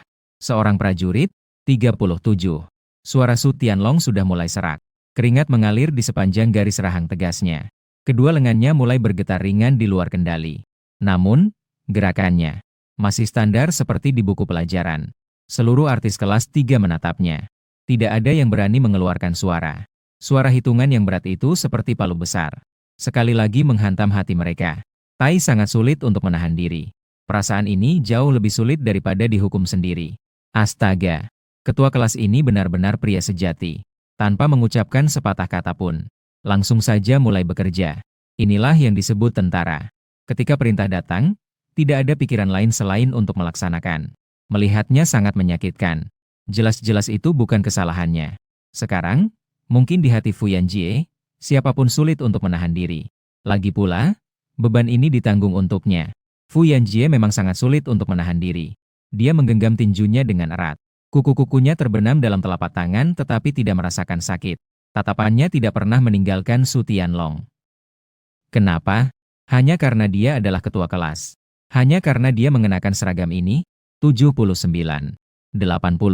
Ketika push-up yang ke-80 selesai, Du Zitang tidak bisa menahan diri lagi. Dia melangkah keluar dari barisan. Dia memberi hormat padamu dengan cara yang tidak terlalu standar. Melapor kepada instruktur. Tolong jangan hukum ketua kelas lagi. Kami bersedia menggantikan hukumannya. Messi Wang juga segera berdiri. Wajahnya penuh dengan kecemasan. Instruktur, kami bersedia dihukum bersama. Tapi tatapanmu dingin seperti es. Apakah selimut kalian dilipat sendiri? Ekspresi di wajah Du Zitang dan Mei 11 Wang langsung membeku. Ya, itu dilipat sendiri. Du Zitang berkata dengan terpaksa. Mendengar itu, kamu mengangguk. Karena itu dilipat sendiri. Lalu mengapa kalian tidak mengajarinya? Atau apakah kalian merasa statusnya istimewa? Kalian tidak berani. Dan tidak ingin mengurusnya. Serangkaian pertanyaan seperti peluru yang bertubi-tubi. Membuat Du Zitang dan Mei 11 Wang terdiam tanpa kata. Mereka memang berpikir demikian. Siapa sebenarnya Fu Yan? Dia adalah raja di dunia hiburan. Siapa yang berani mencampuri urusannya? Saat itu, Fu seolah telah membuat keputusan tertentu. Dia tiba-tiba mengangkat kepalanya. Lapor, instruktur. Selimutnya tidak saya lipat. Tanggung jawab ada pada saya seorang. Saya akan melipatnya. Kebanggaannya membuatnya tidak bisa mengucapkan kata-kata seperti, saya akan dihukum karena kurus. Dia hanya bisa mencoba memperbaiki sedikit dengan cara ini. Namun, kamu hanya menatapnya dengan datar. Apakah melipat sekarang masih ada artinya? Ketua kelasmu sudah membayar harganya untukmu. Namun, jika kamu ingin memperbaikinya, itu juga bisa. Setelah itu, kamu menuju ke lapangan yang tidak jauh dari situ. 5 kilometer lintas alam bersenjata. Jika kamu berlari, hukuman ketua kelasmu akan berakhir di sini. 5 kilometer lintas alam bersenjata. Atau lintas alam bersenjata. Mereka bahkan kesulitan berlari 800 meter. Sekarang langsung ke 5 kilometer. Ini benar-benar membahayakan nyawa. 5 kilometer lintasan berperang. Apa kamu gila? Aku pernah berlari saat tes fisik di universitas. Setelah berlari, rasanya seperti setengah nyawa hilang. Apakah pelatih Feng itu iblis? Apakah adikku yang kecil ini bisa berlari? Sekarang kita lihat apa yang terjadi pada Fu Yanjie. Apakah kita terus membiarkan ketua kelas menderita? Atau kita harus berjuang sendiri? Fu Yanjie melihat jauh ke arah lintasan di bawah sinar matahari yang terik. Lintasan plastik yang memancarkan cahaya merah. Adam Appley-nya bergerak naik turun. Akhirnya, gigi peraknya terkatup rapat. Dia berkata dengan keras. Pandanganmu perlahan-lahan melintasi beberapa artis yang tersisa di kelas 3.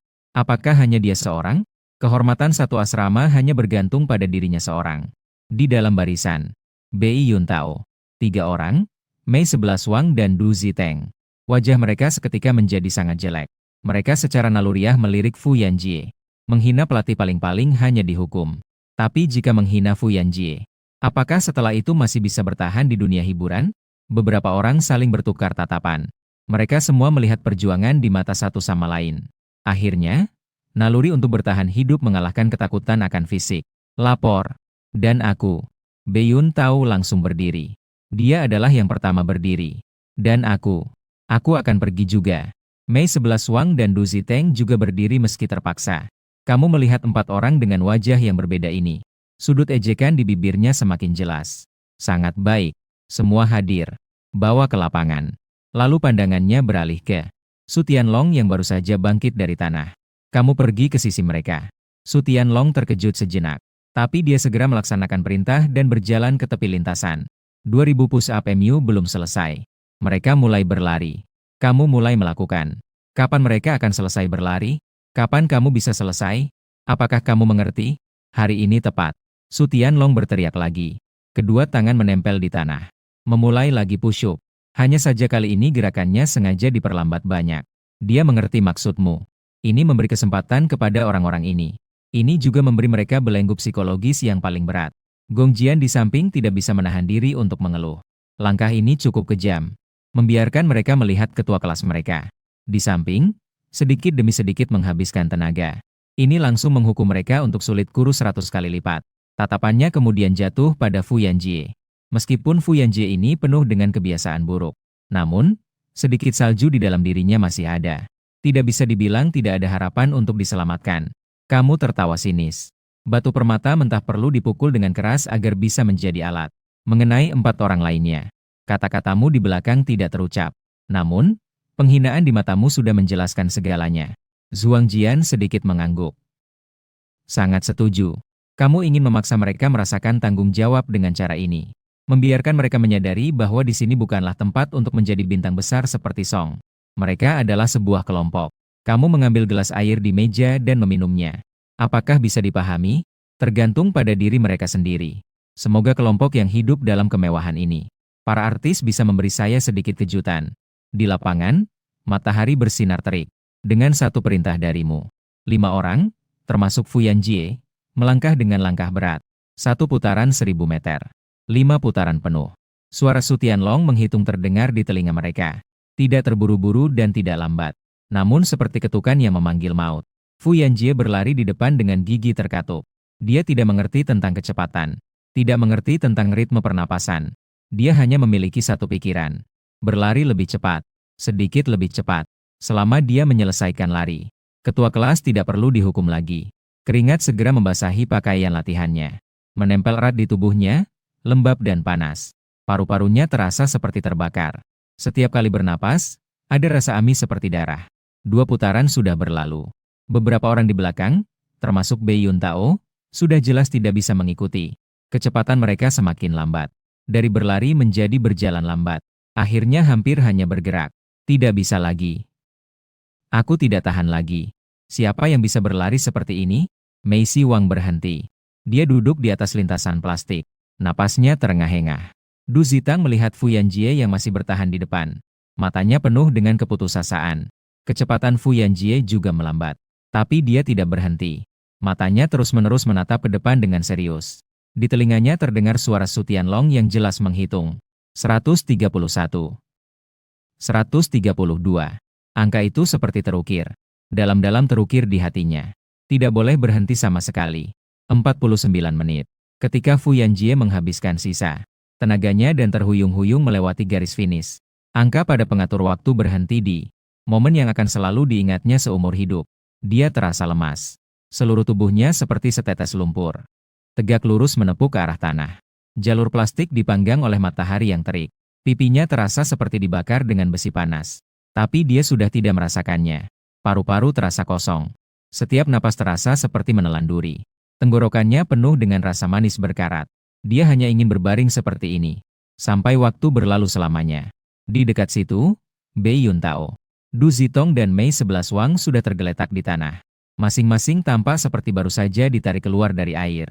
Bahkan untuk mengangkat satu jari pun tidak ada tenaga.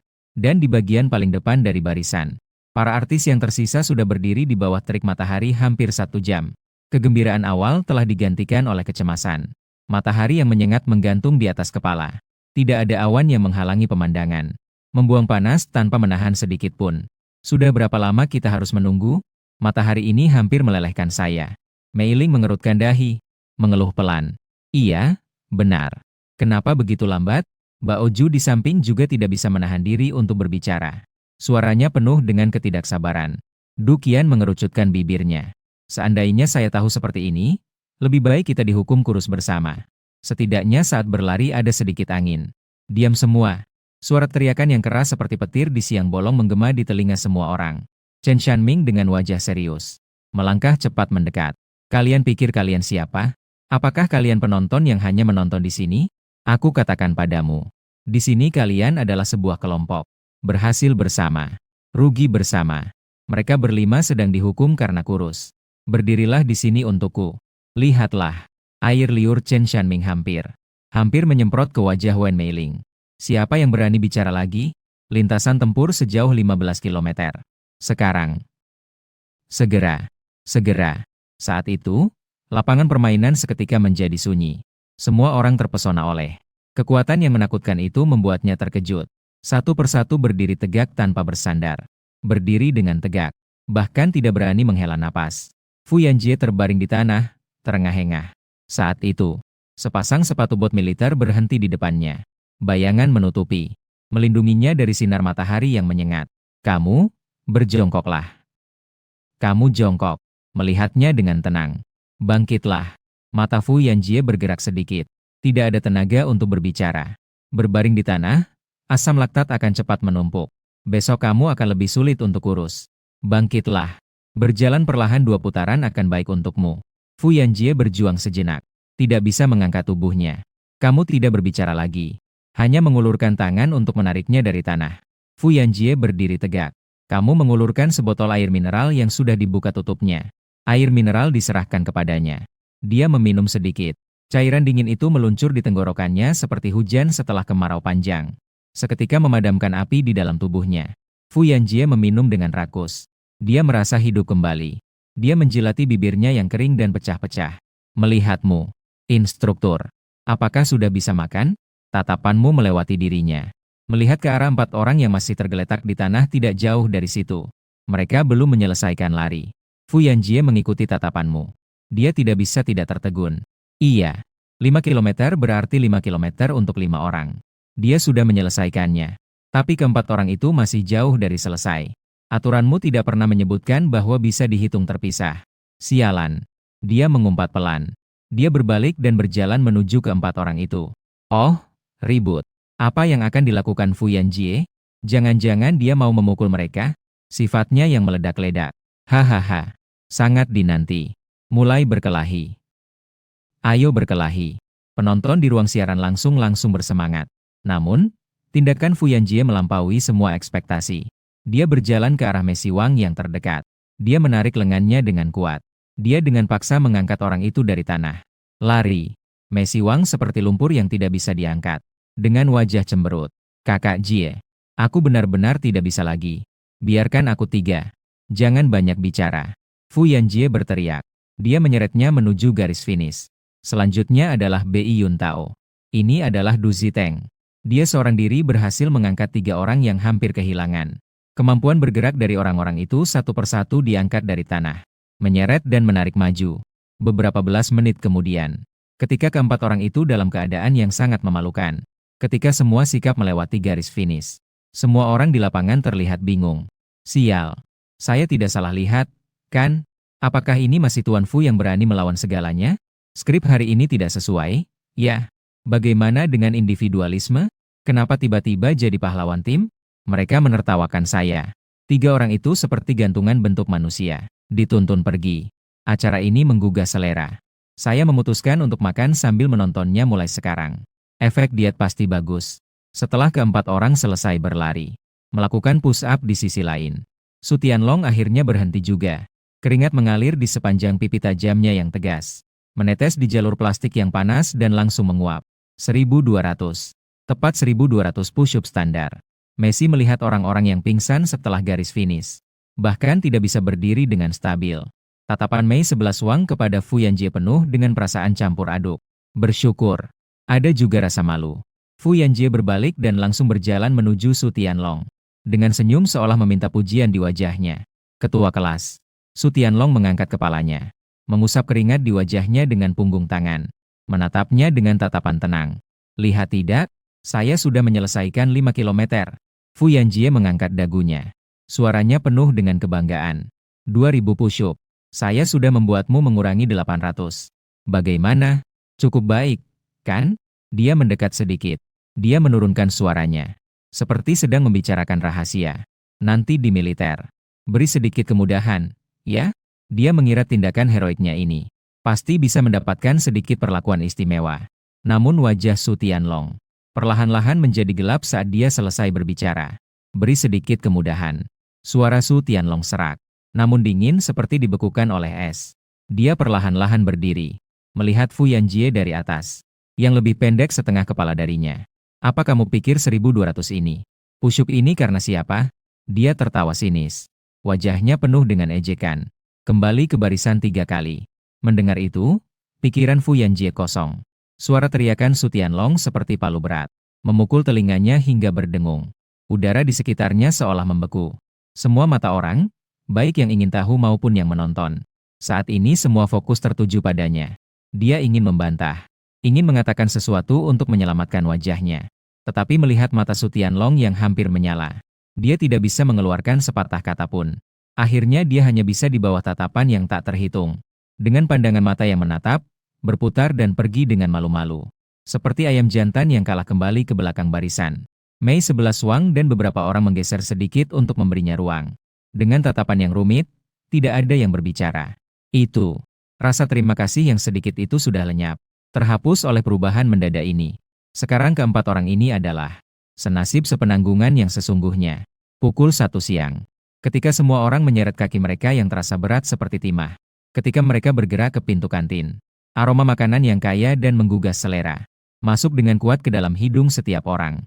Itu adalah godaan paling primitif dan mematikan dari lemak. Bergemuruh. Tidak tahu siapa yang perutnya pertama kali berbunyi.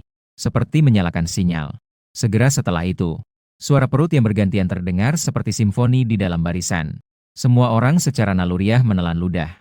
Apa itu manajemen tubuh? Apa itu kesadaran artis? Menghadapi kelaparan ekstrim.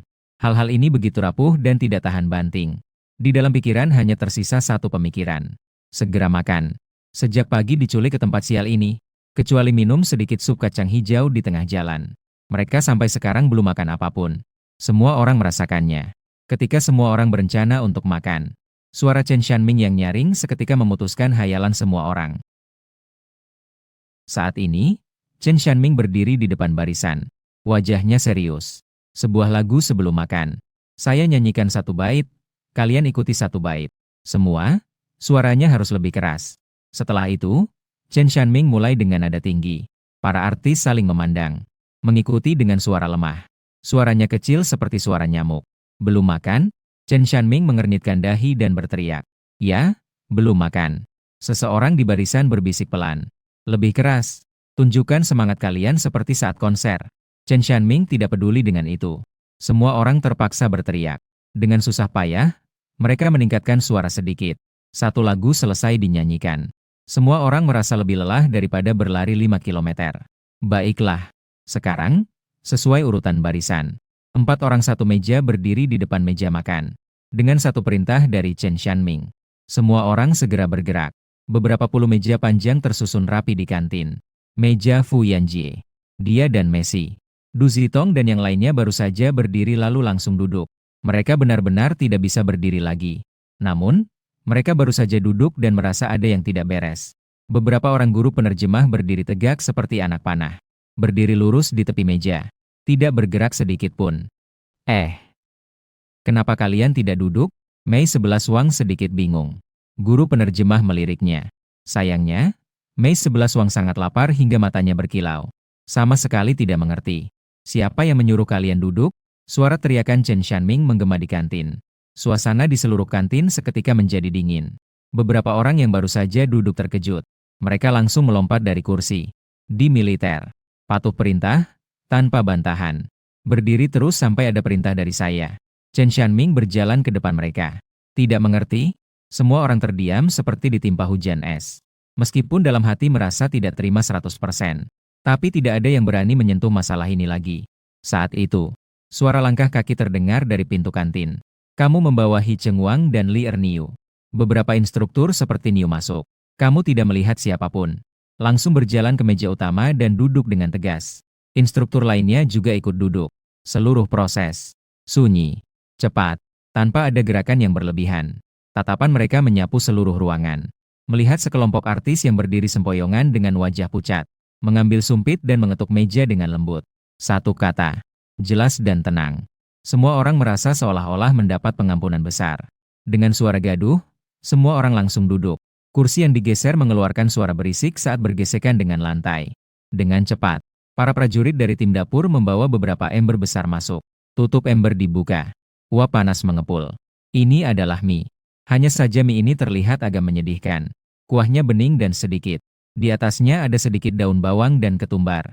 Jika diperhatikan, bisa ditemukan beberapa irisan daging tipis seperti sayap kupu-kupu. Li Erniu seolah bisa membaca pikiran mereka. Dia tersenyum polos. Tenang saja. Makan sepuasnya. Di sana juga ada roti kukus dengan sayuran acar. Jika kurang, bisa tambah sendiri. Hanya ini juga sangat biasa, kan? Wen Meiling mengeluh pelan. Bao Ju juga melirik dengan sinis di samping. Jelas mereka tidak puas dengan makan siang ini. Saya rasa baunya cukup enak, Shen Youwei berkata pelan. Mengambil sumpit dan mencapit sedikit mie. Menghembusnya dan memasukkan ke mulut. Melihat itu, yang lain juga ragu-ragu mulai menggunakan sumpit. Dalam sekejap, semua orang terdiam. Mie masuk ke mulut. Halus dan kenyal. Enak. Ini adalah satu-satunya pikiran di hati semua orang. Saat sangat lapar, rasa makanan apapun akan terasa sangat kuat. Seketika, di kantin hanya terdengar suara seruput mie. Tidak ada lagi yang mengeluh. Tidak ada seorang pun yang berbicara. Semua orang tenggelam dalam makan. Gong Jian duduk di kursi instruktur. Melihat sekelompok bintang yang makan dengan lahap, sudut bibirnya sedikit terangkat. Makan silakan. Tidak boleh membuang-buang. Siapapun yang meninggalkan sedikit di mangkuknya. Malam ini tidak perlu tidur. Sisi lain, Hisia melihat cara makan Shen Youwei dengan sedikit cemas. Sedikit. Makan pelan-pelan. Jangan sampai tersedak. Shen Youwei meneguk sekali. Dengan puas, ia menyipitkan matanya. Kamu tidak mengerti. Dia mengusap bibirnya dan merendahkan suara. Ini disebut jiaozi di atas mobil. Ini adalah tradisi lama di militer. Dia pasti juga makan mie seperti ini pada awal karir militernya. Memulai karir militernya. Suaranya sangat lembut. Dengan penuh kenangan. Pei Xiao di meja sebelah mendengarkan dengan seksama. Dia samar-samar mendengar beberapa kata. Dia. Siapa itu? Dalam hati menebak-nebak. Apa mungkin Shen Youwei mengenal seseorang di militer? Adegan ini kebetulan berada dalam sudut kamera. Jadi tidak disiarkan secara langsung. Jika tidak, keesokan harinya, teman dekat Shen Youwei di militer. Kata kuncinya mungkin akan menduduki trending topik pertama. Di kursi instruktur juga sedang berlangsung diskusi. Anak-anak ini sudah mulai menunjukkan sedikit kemajuan. Hi Chengwang melihat para artis yang sedang asyik makan, memberikan penilaian. Beberapa dari mereka saya lihat memiliki potensi. Wang Yanbing mencibir bibirnya. Dengan nada yang meremehkan. Saya rasa mereka hanya bisa bertahan dengan susah payah. Satu persatu dengan kulit halus dan lembut. Li Erniu dengan polosnya menyela. Beberapa di kelas kami memang terlihat lemah. Rasanya seperti bisa tumbang jika tertiup angin. Wen Ruo. Di samping, Song Kaifei tertawa sinis. Sumpit mengaduk di dalam mangkuk. Itu bukan disebut lemah. Itu disebut banci. Begitu dia mengucapkan kata-kata itu, komentar di ruang siaran langsung meledak. Saya tidak salah dengar, kan? Instruktur ini bahkan berani mengatakan orang itu banci secara terbuka. Kualitas ini juga sangat rendah, kan? Apakah tentara bisa sembarangan menghina orang? Kakak-kakak hanya terlihat tampan. Kenapa bisa disebut banci? Siapa sebenarnya Song Kaifei ini? Saya ingin melaporkannya. Ibu Suci di depan, jangan terlalu emosional. Saya rasa instruktur tidak salah. Beberapa pria memang. Kamu mengerti. Penggemar berubah jadi benci. Awalnya saya cukup suka dengan tentara. Sekarang terlihat hanya sekelompok orang kasar yang berpikiran sederhana. Saat itu, suara Chen Shanming yang nyaring terdengar di pintu kantin. Ketua kelas masing-masing membawa kembali. Para artis menyeret kaki mereka yang terasa berat seperti timah. Satu persatu mereka berdiri. Rasa kantuk setelah kenyang datang seperti gelombang yang mengamuk. Hampir saja menghilangkan akal sehat mereka. Jalan dari kantin ke asrama hanya beberapa ratus meter. Mereka berjalan seolah-olah sudah ratusan kilometer. Pukul 1.30 sore. Di dalam gedung asrama suasananya sangat suram. Setiap orang seperti ikan yang terlempar. Ikan yang terdampar terkulai di papan mereka sendiri. Menghela napas berat. Tak lama kemudian, asrama menjadi tenang. Suara napas berat bergantian. Saat semua orang terlelap, suara dengungan lembut menyertai. Angin sejuk datang dari sudut dinding. AC sudah dinyalakan. Hampir pada waktu yang sama. Beberapa orang melompat seperti kelinci yang terkejut. Melompat dari papan mereka. Ketakutan yang dikuasai oleh AC yang panas di pagi hari. Masih terukir dalam DNA mereka. Oh, ribut. Datang lagi. Matikan, matikan. Cepat matikan. Namun beberapa detik kemudian, mereka merasa bukan hanya panas yang menyengat. Bukanlah sesuatu yang dingin di luar, melainkan semacam kesejukan yang menyejukkan hati dan pikiran. Semua orang menghela napas panjang. Mereka kembali terkulai. Semua selamat. Asrama wanita di ujung sana sangat berbeda dengan sini. Ya Tuhan, ini tempat apa sih? Suara wanita yang tajam memecah. Keheningan sebelum istirahat siang penuh dengan rasa jijik. Itu Wen Meiling. Dia sedang berdiri di depan cermin. Melihat poni yang basah oleh keringat menempel di sudut dahinya. Ekspresi di wajahnya hampir terlihat kusut. Makanan ini bahkan lebih buruk dari makanan babi. Dan gaun ini. Keras dan tebal. Menggosok kulitku sampai merah. Dia menarik kerahnya. Menunjukkan bekas merah di dekat tulang selangka akibat kain kasar. Seolah-olah mengalami ketidakadilan yang sangat besar. Dan bangunan ini kerasnya seperti papan besi. Seandainya perusahaan tidak menandatangani 3 kontrak. Hari pertama saya sudah kabur. Keluhannya seperti batu yang dilempar ke dalam air. Segera memicu gelombang. Beberapa artis wanita yang biasanya dekat dengannya. Segera ikut mendukung. Iya. Benar. Produk perawatan kulit yang saya bawa terasa tidak berguna. Ini Taiyang juga Taikun. Saya tidak tidur nyenyak semalam. Selimutnya memiliki bau aneh. Seluruh asrama penuh dengan keluhan. Di udara terasa ada ketidakpuasan. Wen Meiling melihat bahwa dia berhasil menghidupkan suasana. Ada kilatan kepuasan di matanya. Dia mengalihkan pandangannya. Jatuh pada saudari Dewi yang duduk tenang di sudut. Dia terkenal di kalangan ini sebagai sosok yang dingin. Status tertinggi. Jika bisa menariknya ke pihak kita, maka kekuatan opini publik akan sangat berbeda. Dia sengaja mendekat. Suaranya lembut dan penuh perhatian. Kakak, apakah kamu masih terbiasa? Kulitmu sangat bagus. Saat dirawat, lehernya terlihat sangat ramping. Datang ke sini pasti tidak bisa kurus, kan? Apakah kamu menyesal? Kakak Dewi sedang memegang botol air dan minum sedikit. Mendengar itu, dia hanya mengangkat kelopak mata dengan santai. Tatapannya jernih seperti sumur tua. Untung saja. Sebuah kalimat yang biasa saja. Namun seperti dinding tak terlihat yang menghalangi kehangatan. Semua kata-kata provokatif Meiling terhalang. Senyum di wajah Wen Meiling sedikit membeku. Dia tidak menyangka bahwa lawan bicara tidak merespons sama sekali. Wen Meiling mengalami kegagalan.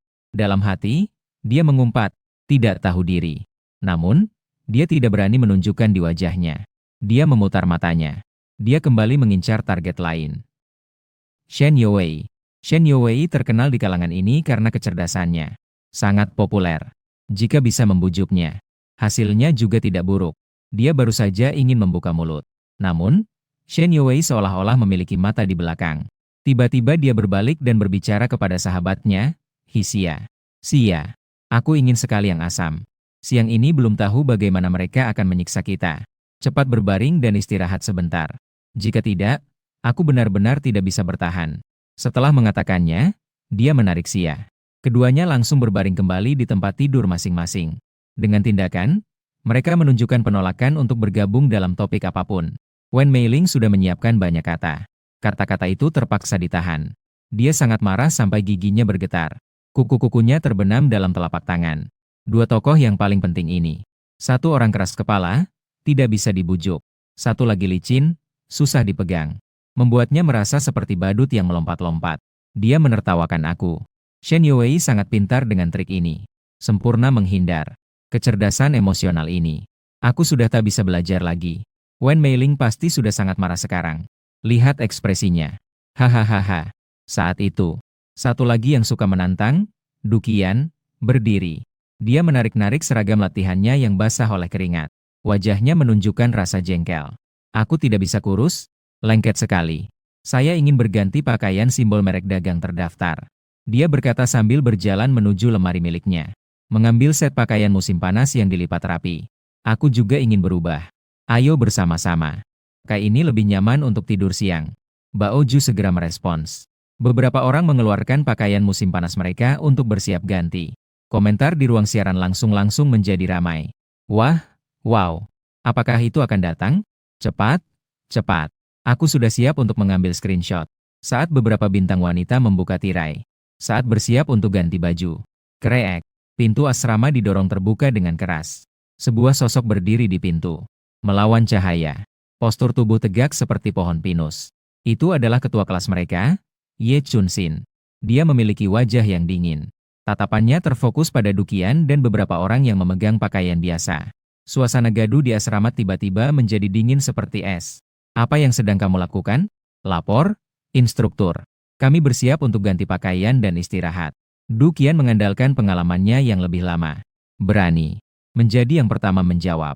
Suaranya terdengar seolah itu hal yang wajar. Ye Chunxin melangkah masuk. Kembalikan pakaian itu. Dia memerintahkan. Manfaatkan waktu untuk istirahat. Jangan buang waktu untuk mengganti pakaian. Begitu kata-kata itu keluar, wajah Du Qian langsung berubah. Bao Ju juga menunjukkan ekspresi ketidakpuasan. Mereka di luar adalah bintang besar yang dipuja. Kapan mereka pernah mengalami disiplin seperti ini? Apalagi yang mendisiplinkan mereka adalah seorang gadis yang terlihat tidak jauh lebih tua dari mereka. Du Qian tertawa sinis. Dia tidak hanya tidak meletakkan pakaian. Sebaliknya, dia melangkah maju, menatap Ye Chunxin. Saat itu, Du Qian berkata dengan penuh kesombongan. Instruktur Ye, kami telah berlatih sepanjang pagi. Tubuh penuh dengan keringat. Mengganti pakaian kering untuk istirahat, ini tidak masalah, kan? Atau apakah ini selama waktu istirahat siang kita? Apapun pakaian yang dikenakan, itu harus keputusanmu. Kata-kata ini terdengar sangat serius. Terutama dalam situasi di mana ada kamera siaran langsung. Dia sengaja mengarahkan pertanyaan ke ranah kebebasan. Ada jebakan besar dalam kata-kata itu. Selama Ye Chunxin menjawab sedikit ceroboh, dia akan dicap penyalahgunaan kekuasaan. Topi yang tidak mudah didekati. Segera akan didorong ke puncak kontroversi di media sosial. Semua orang melihat Ye Chunxin. Menunggu bagaimana dia menghadapi kesulitan ini. Di sudut, Pei Xiao yang tidak banyak bicara akhirnya membuka suara dengan ragu. Suster Yan, saya rasa instruktur Ye mungkin tidak bermaksud begitu. Dia juga demi kebaikan kita. Kata-katanya belum selesai. Du Qian dengan cepat melirik ke arahnya. Apakah ada tempat untukmu berbicara di sini? Jari. Pei Xiao terkejut dan menggigil. Segera menundukkan kepala. Tidak berani bersuara lagi. Astaga. Du Qian ini juga sangat otoriter. Ya. Serangan pribadi secara langsung. Wah, luar biasa. Ini seperti menggali lubang untuk instruktur. Niatnya jahat. Ada satu. Apa salahnya dengan berpakaian saat istirahat siang? Saya rasa Du Qian tidak salah. Mendukung kebebasan berpakaian. Yang di atas tidak mengerti apa-apa. Ini di militer. Kebebasan. Dia memanfaatkan suasana online untuk menantang disiplin. Menghadapi pertanyaan tajam dari Du Qian. Wajah Ye Chun-sin tidak menunjukkan perubahan emosi sedikit pun. Dia bahkan tidak melihat Duqian, melainkan mengangkat pergelangan tangannya, melihat sekilas jam. Lalu dia berbicara dengan tenang. Sekarang pukul 1.35. Suaranya sangat jelas di asrama yang tenang. Pukul 1.50, bangun ya. Pukul 2 tepat, berkumpul ya. Dia mengangkat matanya. Pandangannya akhirnya jatuh pada Duqian. Tatapan itu tenang tanpa gelombang. Dari suara bangunan yang bergetar hingga suara berkumpul. Kalian memiliki waktu 10 menit. 10 menit ini. Kalian perlu melipat selimut kalian menjadi bentuk tahu yang standar. Rapi dalam urusan pribadi. Lalu ganti pakaian biasa kalian dengan pakaian latihan. Terakhir, berlari ke bawah untuk berkumpul. Dia terdiam sejenak.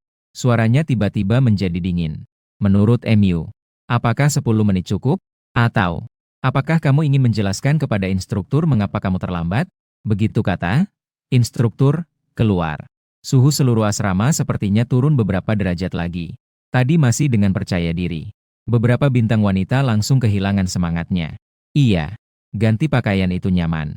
Tapi jika terlambat dan ditangkap oleh raja yang hidup itu, akibatnya tidak bisa dibayangkan. Kata-kata Ye Chun-sin seperti seembar air dingin. Menghapus semua pikiran dan perasaan kecil mereka dengan bersih. Ternyata dia bukan sedang menunjukkan kekuasaan. Bukan sedang membatasi kebebasan mereka. Dia menggunakan metode yang paling langsung. Untuk memberitahu mereka aturan. Untuk membantu mereka menghindari risiko. Sebelumnya ada beberapa orang yang menonton dengan senang. Saat ini juga menyimpan pikiran senang melihat orang lain menderita. Semua mata orang. Akhirnya semuanya berkumpul pada Duqian. Dia menjadi pusat perhatian di seluruh tempat. Inisiatif ini berasal darinya. Sekarang semua orang menunggu dia, yang menjadi tulang punggung, untuk mengambil keputusan. Apakah akan terus bertahan, menghalangi kecepatan mereka, atau berhenti di sini? Segitiga hitam mengarah ke kanan patuh dan dengar. Wajah Duqian merah dan pucat bergantian. Pakaian biasa di tangannya saat ini seperti umbi yang panas. Dia bisa merasakan banyak tatapan, termasuk kamera siaran langsung yang fokus padanya. Dia tahu dirinya telah dijebak. Ye Chun-sin sama sekali tidak terjebak dalam perangkapnya tentang kebebasan, melainkan menggunakan argumen yang tidak bisa dibantah. Masalah nyata yang menyengat ini mengembalikan bola ke lapangan. Wanita ini ternyata tidak bermain sesuai aturan. Sekarang dia tidak bisa turun. Sungguh mengejutkan. Suara di lokasi acara besar menggema. Wajah Duqian terasa seperti dipukul keras. Saya merasa sangat canggung. Apakah wanita ini benar-benar bodoh atau berpura-pura bodoh? Instruktur itu jelas berniat baik. 3 hal yang menjaga harga diri pasti merujuk padanya. Dalam suasana yang hampir membeku ini, Duqian dengan paksa memaksakan senyum kaku. Dia mengangkat dagunya. Tatapannya menunjukkan keteguhan yang tidak mau menyerah. Instruktur Ye berbicara dengan benar. Dia awalnya terlihat setuju dan mengangguk. Namun, arah pembicaraannya tiba-tiba berubah. Namun, saya juga memiliki pertimbangan saya sendiri. Waktu istirahat siang seharusnya adalah waktu pribadi kita. Apakah kita harus melapor kepada atasan untuk melakukan sesuatu? Suaranya terdengar penuh keyakinan. Seolah-olah memberi semangat pada diri sendiri dan orang-orang di sekitarnya. Hanya 10 menit. Saya percaya dengan kecepatan kita. Setelah itu, dia melihat ke arah Wen Meiling dan Bao Ju di sampingnya. Wen Meiling tertegun sejenak. Segera dia sadar. Dia cepat-cepat setuju. Iya, benar. Kak Yanjie tidak salah. Jika kita bergerak lebih cepat, pasti kita akan sampai tepat waktu. Bao Ju juga segera mengangguk. Tepat sekali. Tidak ada waktu untuk bersantai saat istirahat siang. Siang hari tidak ada latihan kekuatan leher. Beberapa orang saling menyemangati. Mencoba untuk menopang meja yang akan runtuh ini kembali. Ye Chun-sin melihat penampilan mereka yang buruk. Sudut bibirnya terangkat. Dia tidak mengatakan apa-apa. Hanya melirik mereka dengan dingin. Sembarangan. Dia melemparkan 2 kata ini. Tidak melihat orang lain lagi. Dia berbalik dan pergi dengan tegas dari asrama. Astaga. Kata sembarangan ini benar-benar tajam. Subteksnya adalah kalian membawa saya bersamamu. Akibatnya ditanggung sendiri. Hahaha. Drama pertarungan istana. Duqian ini tidak akan mundur sebelum menabrak dinding. Instruktur Ye sudah sangat berpengalaman. Wen Meiling dan Bao Ju juga luar biasa. Pengikut kecil yang tipikal. Apapun yang dikatakan Duqian, itulah yang terjadi. Bukankah ini yang disebut dengan berkumpul untuk saling menghangatkan? Pola lama di dunia hiburan. Kasihan sekali Pei Xiao. Tadi dia satu-satunya yang berbicara untuk instruktur. Diperkirakan dia tidak akan punya hari-hari baik ke depan. Begitu sosok Ye Chun-sin menghilang di pintu. Ketegangan yang sangat tinggi di asrama langsung menghilang. Beberapa orang menghela napas lega. Keringat tipis muncul di punggung. Dingin di bawah angin AC. Saat ini, Dukian menggigit bibirnya dengan erat. Wajahnya masih tampak buruk. Meskipun dia mendapatkan sedikit muka. Tapi dia tahu di dalam hatinya. Pertarungan barusan dia kalah telak. Yan Ji, jangan marah lagi. Wen Meiling mendekat. Dia menghibur dengan suara pelan. Itu ia juga bukan hanya seorang instruktur kecil? Apa yang membuatmu bangga? Kita punya banyak penggemar. Nanti kita arahkan opini publik. Katakan saja bahwa instruktur militer mengintimidasi artis wanita. Kita adalah kelompok yang terpinggirkan. Netizen pasti akan mendukung kita. Bao Ju juga ikut mendukung. Iya, benar. Nanti kita kemas sedikit dan bisa menambah penggemar. Memperkuat citra karakter. Mereka seolah-olah saling berbicara. Sudah melihat harapan untuk membalikan keadaan. Putri Fan yang selama ini tidak banyak bersuara di sudut. Tiba-tiba membuka suara dengan lembut. Jadi, apakah kita masih ganti baju? Dukian tiba-tiba menoleh. Dengan cepat dia melirik. Tapi ketika dia melihat bahwa itu adalah Putri Fan, kalimat yang sudah hampir keluar dari bibirnya. Apakah dia bodoh dan terpaksa menelan kembali? Dia tidak bisa membuat musuh dari orang seperti Putri Fan. Siapa yang tidak tahu bahwa di belakangnya berdiri? Ini adalah direktur program ini, Wu Tong. Menggoda dia sama saja dengan menggoda tim sutradara. Dukian merasa tertekan. Amarah yang tidak terarah itu tidak bisa diluapkan. Dia hanya bisa menahan sendiri. Dia mendengus dengan keras. Tidak menjawab pertanyaan Putri Fan. Dia berbalik dan melemparkan pakaian latihnya ke atas ranjang. Lalu dia juga berbaring di sana. Dia tidak mengatakan untuk mengganti. Dia juga tidak mengatakan untuk tidak mengganti. Lainnya melihat. Mereka semua saling mengerti tanpa perlu berbicara. Tidak ada yang berani benar-benar menantang batasan raja yang hidup itu. Maka seluruh asrama menampilkan pemandangan yang aneh. Sekelompok bintang wanita mengenakan pakaian latihan yang basah oleh keringat. Tetapi bahkan tidak berani melepas jaket mereka. Mereka hanya berbaring kaku di atas ranjang. Dengan mata tertutup, tidak ada yang berbicara. Dikatakan sebagai waktu istirahat siang. Lebih mirip menunggu vonis terakhir di tempat eksekusi. Hanya Shen Youwei yang tidak merasa mengantuk. Dia memiringkan tubuhnya dan menarik sudut pakaian Hisia yang ada di sampingnya. Hisia sedang mengenakan penutup mata untuk tidur siang. Dengan sekali tarik, penutup matanya dibuka dengan tidak sabar. Apa yang terjadi lagi? Wanita tertua saya. Kamu bilang, apakah intensitas latihan sore ini akan sangat berat? Hisia menghela napas. Dia mengenakan kembali penutup matanya dengan benar. Suara yang ragu-ragu terdengar dari bawah penutup mata. Kamu baru memikirkan masalah ini sekarang? Sudah terlambat. Saya hanya sedikit khawatir. Pandangan Shen Youwei melayang keluar jendela. Melihat udara yang sedikit terdistorsi karena terpanggang sinar matahari. Sebuah sosok muncul tanpa bisa ditahan di benaknya. Sosok yang juga mengenakan seragam ini. Sosok yang tegak seperti pohon pinus. Tidak tahu apakah dia juga melewati ini pada awalnya.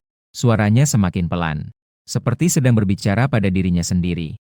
Sudah 5 tahun. Dia pasti sangat menderita. Kan? Hisia tiba-tiba membuka penutup matanya dan duduk. Suara rendah memperingatkannya. Kamu lebih pelan sedikit. Kamera ada di mana-mana.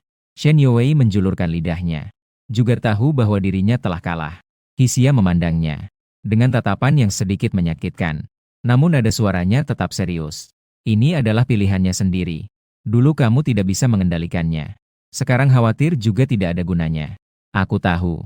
Shen Youwei menundukkan kelopak matanya. Bulu mata panjangnya menciptakan bayangan suram di bawah matanya. Aku hanya sedikit merindukannya. Sudah 8 tahun penuh. Jari-jarinya tanpa sadar melipat. Perlahan-lahan mencubit tepi selimut. Dia telah menjadi tentara selama 8 tahun. Aku mendaftar untuk acara ini hanya untuk mengetahui tentang dia. Tempat yang dia tinggali setiap hari seperti apa. Ingin mendekatinya sedikit. Bahkan hanya bernapas di bawah langit yang sama. Mengenakan pakaian dengan model yang sama. Juga membuatnya merasa jarak di antara mereka tidak begitu jauh. Di dalam ruang pemantauan. AC dinyalakan dengan cukup kuat. 90 layar mengisi seluruh dinding. Mengawasi setiap sudut asrama dan lapangan latihan dengan seksama. Wu Tong bersandar di kursinya. Staf segera melakukan operasi. Dengan cepat, percakapan Shen Youwei dan Hisia terdengar jelas. Sudut bibirnya tersenyum penuh selera. Ada sedikit menarik. Sepertinya sudah seperti itu. Pandangannya terus bergerak. Akhirnya berhenti di layar kecil tempat Shen Youwei berada. Di layar, Youwei dan Hisia sedang berbisik satu sama lain. Tingkatkan suara dari asrama nomor 12. Tingkatkan suara dari asrama nomor 12. Wu Tong memerintahkan. Staf segera melakukan tindakan. Sudah 8 tahun penuh. Dia sudah masuk militer selama 8 tahun. Saya mendaftar untuk acara ini hanya ingin lebih dekat dengannya sedikit. Mata Wutong tiba-tiba bersinar. Saya mendaftar untuk acara ini hanya untuk bisa lebih dekat dengannya. Mata Wutong tiba-tiba bersinar. Dia meletakkan cangkir kopi di meja dengan keras. Berhenti. Putar kembali. Putar lagi. Staf tidak berani menunda. Segera putar ulang cuplikan tadi.